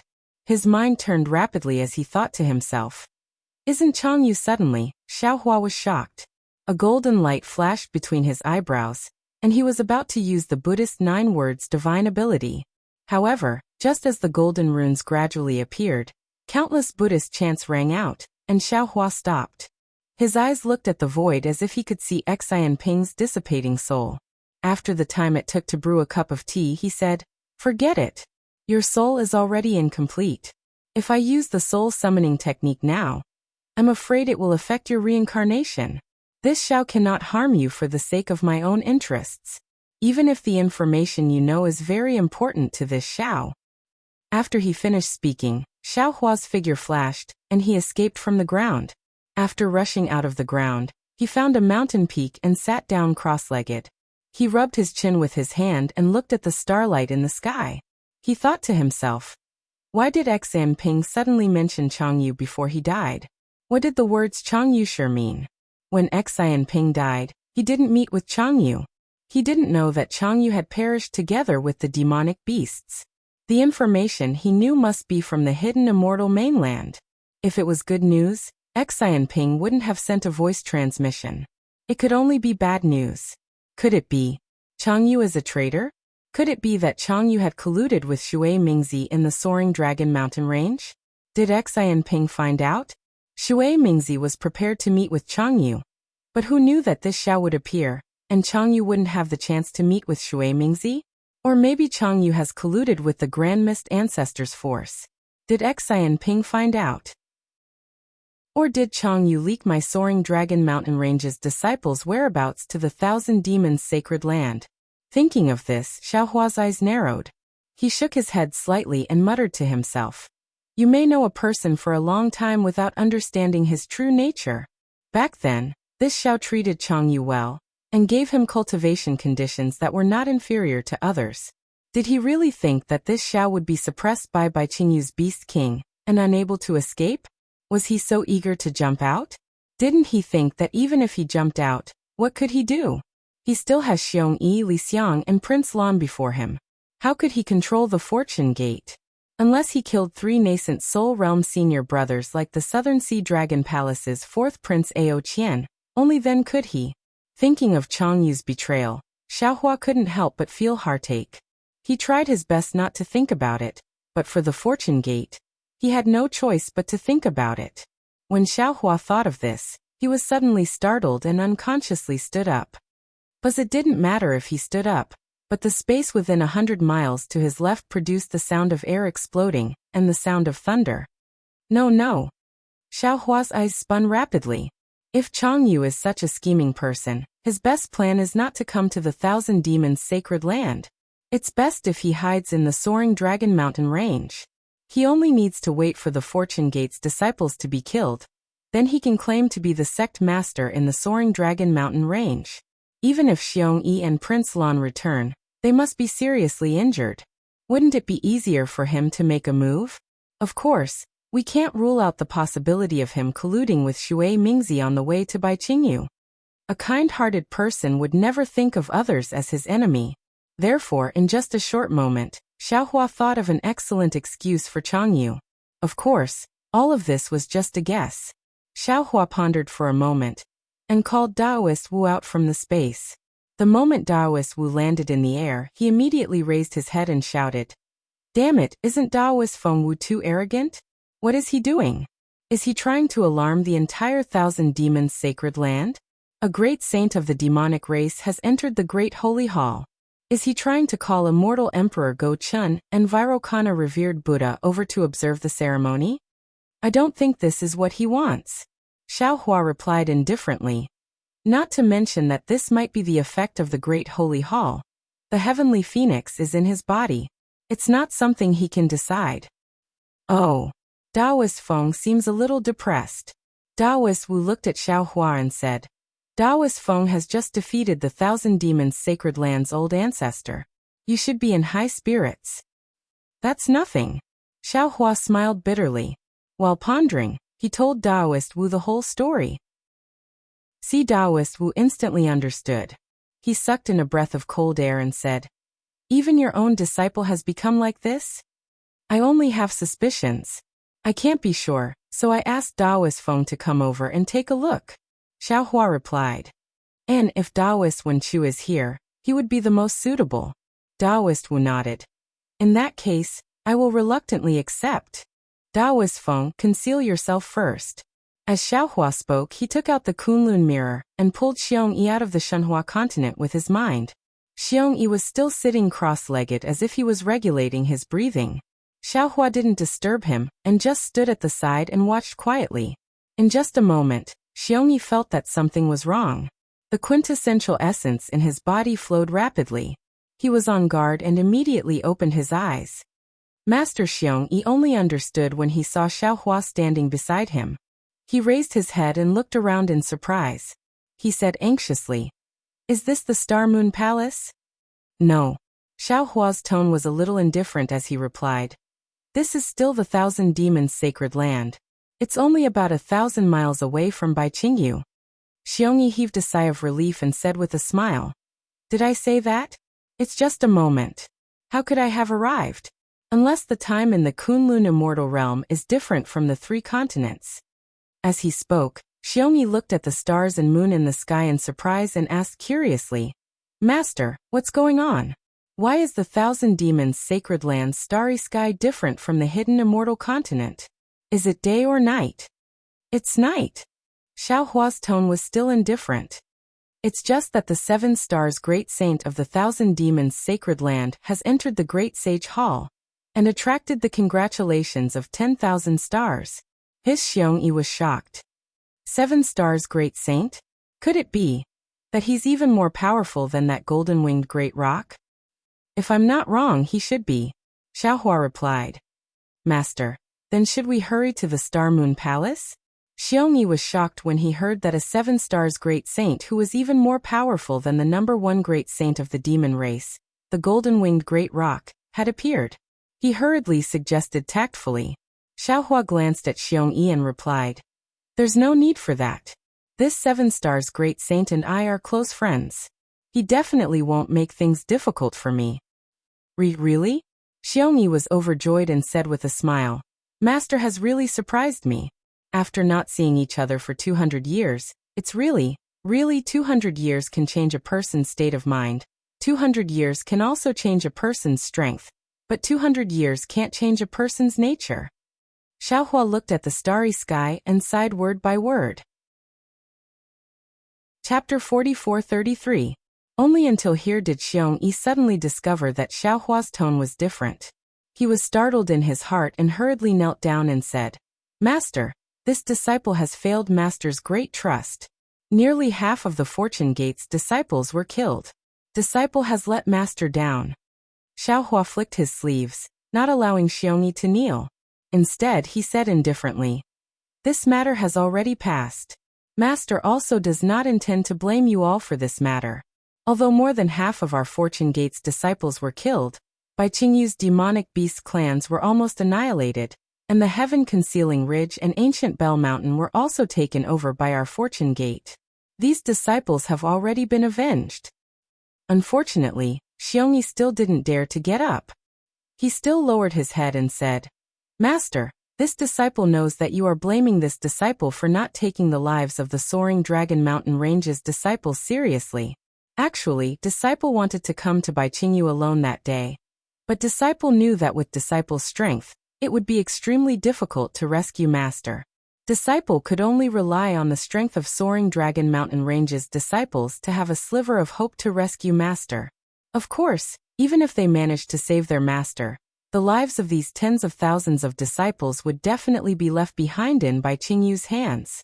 However, disciple has already made it clear to Master that disciple is not a good teacher, but I am definitely a good state preceptor. Disciple is willing to bear the infamy to save Master. After all, his Master's life was more valuable than the lives of tens of thousands of disciples in the Soaring Dragon Mountain Range. With a Master, he could create a new Soaring Dragon Mountain Range, or even 2 or 3 new Soaring Dragon Mountain Ranges. But without Master, this Soaring Dragon Mountain Range would not last for long. Therefore, at the Fortune Dao Palace, the disciples did not hesitate to fall out with them. They insisted that the disciples of the Soaring Dragon Mountain Range risked their lives to save Master. This is disciple's fault. Disciple is no longer qualified to manage the Fortune Gate's affairs. Disciple is willing to fulfill his filial piety in front of Master, and atone for the deaths of the tens of thousands of disciples. Xiaohua silently looked at Xiongyi. After listening to his words, his heart was filled with mixed feelings. Xiaohua was originally soft-hearted and not good at planning, so he was not the first choice to be the sect leader. In Huang Xiaolong's opinion, he would rather give up his life than let several tens of thousands of Fortune Gate disciples save him. However, what Xiongyi said was correct. After all, as the leader of a sect, he had to be far-sighted, decisive, and even decisive. This is what Xiaohua lacks. And the Xiongyi in front of him was precisely such a talent. He knew how important Xiaohua was. For the sake of the Fortune Gate's future, Xiaohua was willing to sacrifice tens of thousands of Soaring Dragon Mountain Range's disciples. This action could be considered cold-blooded and callous, but it was also where Xiongyi stood out from the crowd. It was an extremely calm and wise choice. And now, seeing that Xiaohua's tone was unkind, Xiongyi had already keenly sensed Xiaohua's displeasure. He knew that he might have chosen to go against Xiaohua's benevolence because of this. Without waiting for Xiaohua to say anything, he immediately took the initiative to admit his guilt. However, Xiongyi still thought too much. Xiaohua didn't think about it at all. If it wasn't for Xiongyi's reminder, he really didn't know that Xiongyi was under so much pressure. Disciple. Xiaohua thinks for a moment and says, "Master knows that I am not a qualified sect leader. Not good at the trifling matters of the sect. Not good at the development of the sect. And not good at winning over people's hearts. Therefore, when I met you, I said that I would give you a chance to display your talents. I wanted to let the sect that I had created flourish in your hands. Your choice. I have no way to judge it. From the bottom of my heart, Master does not agree. Master feels that everyone's life is equally important, and there should be no distinction between importance and importance. But in reality, what you did was correct. If it wasn't for me, there would be no Soaring Dragon Mountain Range's Fortune Gate, and there wouldn't be the current Fortune Gate's disciples. You used the lives of tens of thousands of disciples in exchange for my life. There is nothing wrong with that. Therefore, disciple, you can rest assured that the Fortune Gate will still be yours in the future. Not only will you have to deal with the Fortune Gate's affairs, Master will also let you do." Before Xiaohua could finish, Xiongyi hurriedly interjected. Master, you think too highly of disciple. Not to mention senior brothers Xiansong Zi and Daoist Master Jing Ting. Even junior brothers Lu Yi, Fuji Wen, and the others' cultivations are much higher than disciples. How can disciple shoulder such a heavy responsibility? Strength is strength, ability is ability. Not every grand ascension stage cultivator is a good sect leader. Not every sect leader has to have an extremely high cultivation base. Xiaohua's mood improved and he smiled. However, your words have reminded Master that you have to think about how to develop the fortune gate in the future for Master.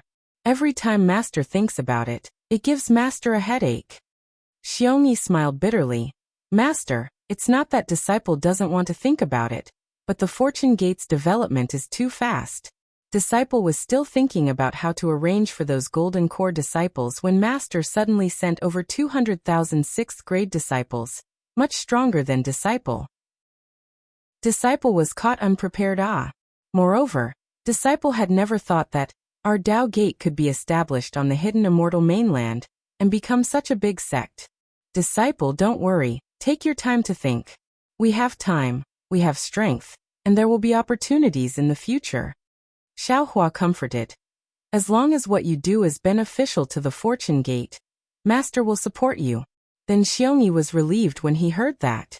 Seeing that Xiaohua's mood had improved, he asked tentatively, Master, your words just now, what did you mean?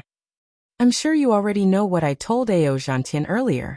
Back then, I saved many Taoist sect cultivators on the Yaotai Mountain. Xiaohua thought for a moment when he saw Xiongyi's reaction. Xiaohua roughly explained the situation to Xiongyi before saying, however, I didn't expect that these cultivators would actually jump out at the first sign of trouble and try to benefit from it. Hehe, so that's how it is. Xiongyi laughed and said, didn't Master say before? A good sect leader doesn't necessarily have a good cultivation. In fact, in terms of winning people's hearts and expanding one's influence, one doesn't necessarily have to rely on absolute strength. Although Master's strength is powerful, it can only convince people on the surface, but not in their hearts. Once something happens to Master, some people will definitely jump out. Only a small portion of people are loyal, and the majority can only be used. Even if Master wants to use these forces, Master still has to use methods. Using kindness and coercion is one way, and using the advantages and disadvantages is another way. Master probably doesn't care about these methods. However, Master, you should be happy as well. According to senior brother Ao Zhantian, there are many Tao sect cultivators who are disloyal, but not many of them are willing to do so. There are many Tao sect cultivators, and even the Dragon Tribe and Demon Tribe cultivators who have come to rescue Master. Alas, cultivation is still easier. Xiaohua waved his hand and said, these scheming things are too tiring. Master, you're a transcendent being, so you don't have to worry so much. Disciple and the others are different, and we can't not consider so many things. Xiongyi smiled bitterly. Xiaohua smiled, and asked again, Disciple, you said that the Fortune Gate Palace has different opinions about coming to the Thousand Demons Sacred Realm to rescue Master? Xiongyi didn't hide it and nodded and said, yes. Some junior brothers think that the foundation of the Soaring Dragon Mountain Range is important. And even if we go to Baiqingyu, we'll just be throwing our lives away, so they don't want the Soaring Dragon Mountain Range disciples to come and rescue us. At this point, Xiongyi hurriedly explained, of course this idea is not wrong. After all, senior brother Ao Zhantian, Zhang Daoran, esteemed Sun Kong, and senior Zhai Xingzi all have the same idea. They want to rely on their own strength and not give up all their strength. Does Changyu also have the same idea? Xiaohua couldn't help but ask. No. Xiongyi answered without hesitation. Junior brother Changyu is the one who supports his disciples the most. If it weren't for the fact that his disciples are all weak, he would have brought all of them. Then what about the disciples he brought? Xiaohua asked. Most of the disciples he brought are senior brother Li Xiang's. Xiongyi explained, although he isn't particularly familiar with these disciples, they are still much stronger than his own disciples. It's a pity that junior brother Changyu was unlucky and didn't get to meet Master. Disciple, can you tell me about the Fortune Gate Palace's situation? and the soaring dragon mountain range to Baiqingyu. Xiaohua's expression didn't change, and he asked again. Of course Xiongyi was a little suspicious, and he smiled apologetically. However, master, disciple might not remember clearly. It's best to ask senior brother Li Xiang and junior brother Lan to fill in the gaps. No matter, Xiaohua smiled. These are all things of the past. Go ahead and tell me, master will ask them in the future. That's good. Xiongyi nodded and recounted everything. When he finished, Xiaohua nodded and said, It's not easy for all of you. It's not wrong for everyone to make different choices. Go back to the Kunlun immortal realm and cultivate well. Oh, don't forget, help master think about how to develop the fortune gate in the future. In the future, master will rely on your ability to bring the fortune gate to greater heights. Yes, master. Xiongyi bowed respectfully and was immediately sent into the Shenhua continent by Xiaohua. Fellow Taoist Wu, how is it? Xiaohua put away the Kunlun mirror and looked at the side where Xiongyi was previously standing. Taoist Wu's figure appeared. He looked at Xiaohua and said, There are no changes in the soul. If I'm not mistaken, what Xiongyi said is the truth. Of course, human nature is the most complicated thing in the world. I can't guarantee that all soul techniques will succeed. If what Xiongyi said is true, then I's suspicion of Changyu was wrong. Xiaohua's face turned cold. Then there's only one possibility left. Xian Ping didn't recognize Changyu before, and Changyu didn't collude with Xue Mingzi. Xian Ping had seen Changyu in his nascent soul state after abandoning his physical body. If Changyu didn't see difficulties on the way to Baiqingyu and changed his mind, then there's something wrong with Changyu's death. So complicated. Taoist Wu was puzzled. No wonder people's hearts are unpredictable. Fellow Taoist, you should ask fellow Taoist Wen Chu to come over and give you advice. I's better off cultivating. Chapter 44-34. Haha, alright. Xiaohua laughed. Go ahead, fellow Taoist. Everything will come to light one day. Let's wait and see. Just as Taoist Which was about to leave, Xiaohua suddenly thought of something and asked Taoist Which in a low voice. Taoist Which frowned and left after a few answers. Alas, man's ego is always higher than the sky. Xiaohua sighed as he watched Taoist Which disappear. If not for this ego, how could there be cultivators among the human race? If not for this ego, how could there be immortals in this world? But it's also because of this ego that there are too many disturbances, too much chaos, and too much suffering in this world. After saying that, Xiaohua fell silent for a moment and took out the Kunlun mirror. As the light beam flashed, Ao Sheng was pulled out from the Shenhua continent. Needless to say, Ao Sheng was even more surprised by the starlight in the sky. However, Xiaohua was not in a good mood and ignored him. After Ao Sheng finished muttering and saw that Xiaohua did not say anything, he immediately lowered his head and asked cautiously, Dragon Master Xiao, why did you call me out? I've already promised you that I'll bring you out to experience and improve your strength. Xiaohua glanced at Ao Sheng, who had finally calmed down, and said, Actually, the experience is secondary. The most important thing is, my good friend, Taoist Yun, has some opportunities. This opportunity has something to do with you. Taoist Yun wants to return some of this opportunity to you. Oh. Ao Sheng was confused and asked curiously, Dragon Master Xiao, what you're saying? I don't seem to understand. Haha, it doesn't matter if you understand now. A rare smile appeared on Xiaohua's face. You all took the risk to come to the Thousand Demons Sacred Realm to rescue me. I must repay this kindness. As for what Taoist Yun gave you, you may not know now, and you may not know in the future. But when you do know, just think about what I said today. Yes, Dragon Master Xiao. Ao Sheng nodded and said respectfully, I understand. Dragon Master Xiao's kindness to me, and even to the dragon race, will be engraved in my heart. Xiaohua nodded and activated the Kunlun mirror in his hand. Under the light, Taoist Yun flew out of the space. After hearing Xiaohua's voice transmission, Taoist Yun shook his head and said, Taoist, isn't Ao Sheng going to the Star Moon Palace with us? If he were to enter the Kunlun immortal realm to cultivate now, he would probably fall into a deep sleep first. Then, he would miss out on the opportunity to enter the Star Moon Palace. Yun as Taoist Yun, he said, patted his forehead. I've been too hasty. I've forgotten about the Star Moon Palace. Aosheng looked at Xiaohua and did not dare to say anything. Star Moon Palace was a matter of great importance. How could Xiaohua forget about it? Daoist, Daoist Yun, Daoist, Daoist, Daoist B. Daoist, Daoist to Dao, Daoist, Daoist to him to break, Daoist, Daoist, Daoist, Daoist forget. You Daoist ist. Daoist. Daoist you. I'll always be the old hen who protects her children. Xiaohua said self-deprecatingly.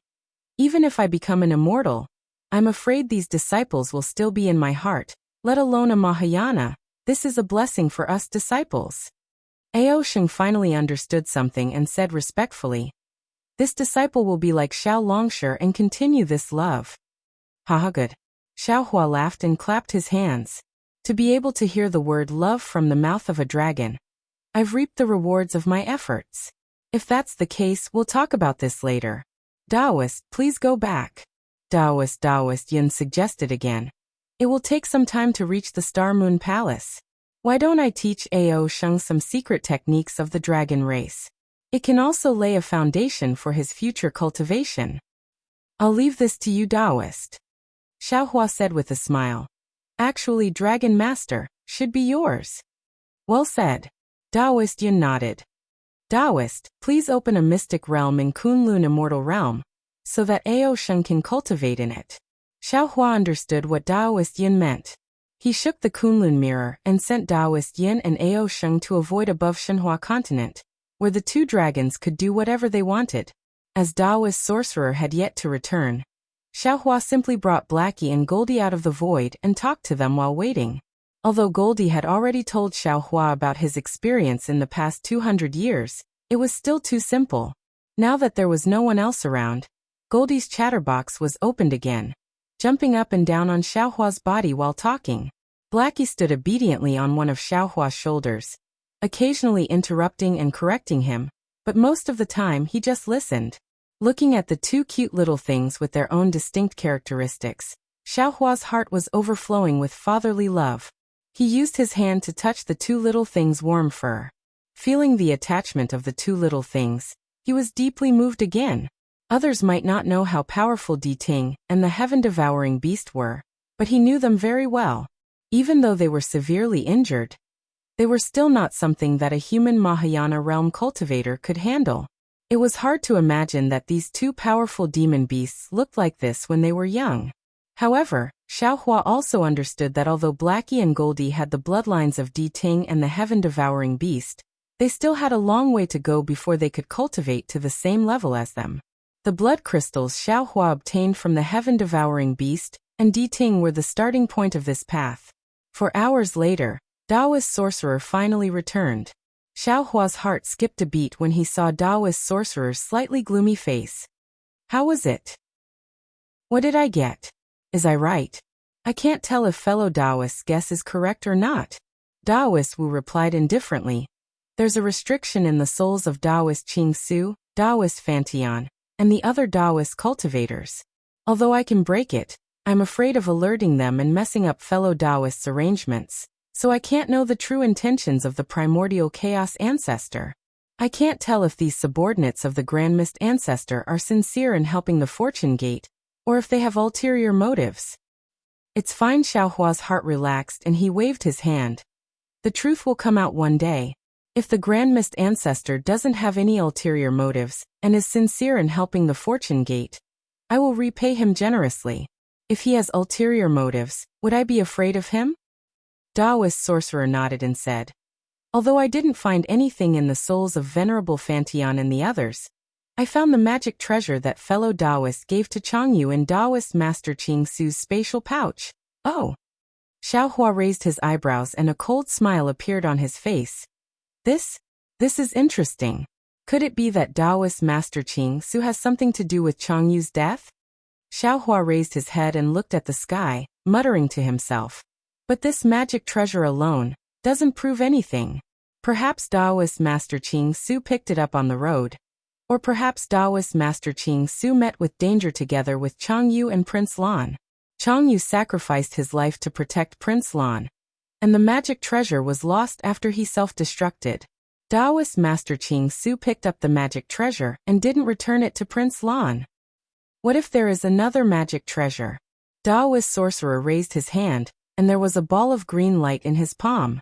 Inside the ball of light, there was a faint soul that looked like a small person sleeping peacefully. Xiaohua was shocked. When he saw that the small person inside was Changyu, he was wild with joy.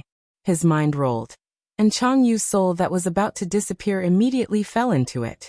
Xiaohua looked at it, and didn't dare to be negligent. He released the netherworld origin power again, and carefully sent this soul into the inside of the space. Just like Fairy Jing's soul, it was placed at the root of the netherworld fruit tree. After everything was done, Xiaohua heaved a sigh of relief. He looked at Taoist sorcerer in bewilderment and said, "Didn't Changyu self-destruct his nascent soul? Where did you get his soul? Even if there is a primordial spirit imprint in his magic treasure, that shouldn't be enough to preserve his 3 souls and 6 spirits, right?" Ha ha, Taoist sorcerer laughed and said, "Speaking of this, you should thank I properly." "Tell me in detail, Taoist sorcerer." Xiaohua still didn't understand. Taoist sorcerer explained, "Do you still remember when you took Changyu as your disciple under Yaotai Mountain?" "Of course." Xiaohua thought for a moment and still didn't understand. "What's so strange about it? What does this have to do with you? That day, you discovered that Changyu's cultivation method was changed by a Confucian cultivator, right?" "Yes." Xiaohua nodded matter-of-factly. "At that time, I changed the cultivation method and passed it to him at this point." Xiaohua slapped his forehead and came to a realization. "That's right, that cultivation method wasn't changed by I myself. It was changed by Taoist Thunderbolt." "Yes, the cultivation method was changed by Taoist Thunderbolt, but the original cultivation method had a heavy impact on the Tao Foundation. If he didn't cultivate it again, it was impossible to reach the body integration realm." Taoist Thunderbolt thought for a long time, and felt that changing the Tao Sect's Dharma spells only treated the symptoms, but not the root cause. Therefore he asked I to change it, hoping that the soul spell could solve the root cause. I added some soul cultivation content in this cultivation method. Oh, this soul cultivation content is similar to the remnant copy of the primordial spirit that Taoist Thunderbolt obtained before. Changyu was probably very lucky. When he cultivated the cultivation method, he was proficient in this part of the soul spell. When he sacrificially refined the Dharma treasure, he used this part of the divine ability, and placed a part of his primordial spirit in his natal Dharma treasure. Therefore, when Changyu self-destructed, he must have thought of hiding his primordial spirit in his natal Dharma treasure. Taoist sorcerer explained. Of course, Changyu's half-baked method of placing his primordial spirit was not enough to preserve his primordial spirit. However, the Dharma treasure that Taoist Thunderbolt gave him was not ordinary. It was an original Dharma treasure in Taoist Thunderbolt's space. There was another universe inside that could temporarily preserve his primordial spirit. In addition, Changyu died not long ago, so Taoist Qing Su didn't have time to sacrifice himself. This allowed Changyu's 3 souls and 6 spirits to be preserved. You're tuning in to the Li Mei's Wuxia Whispers YouTube channel. We're so grateful for your support, and don't forget to subscribe to join us on this incredible journey through captivating stories. Your generosity through donations truly makes a world of difference, as it's the primary source of revenue that allows me to expand and enhance this channel for you. Thank you from the bottom of my heart for being a part of this adventure.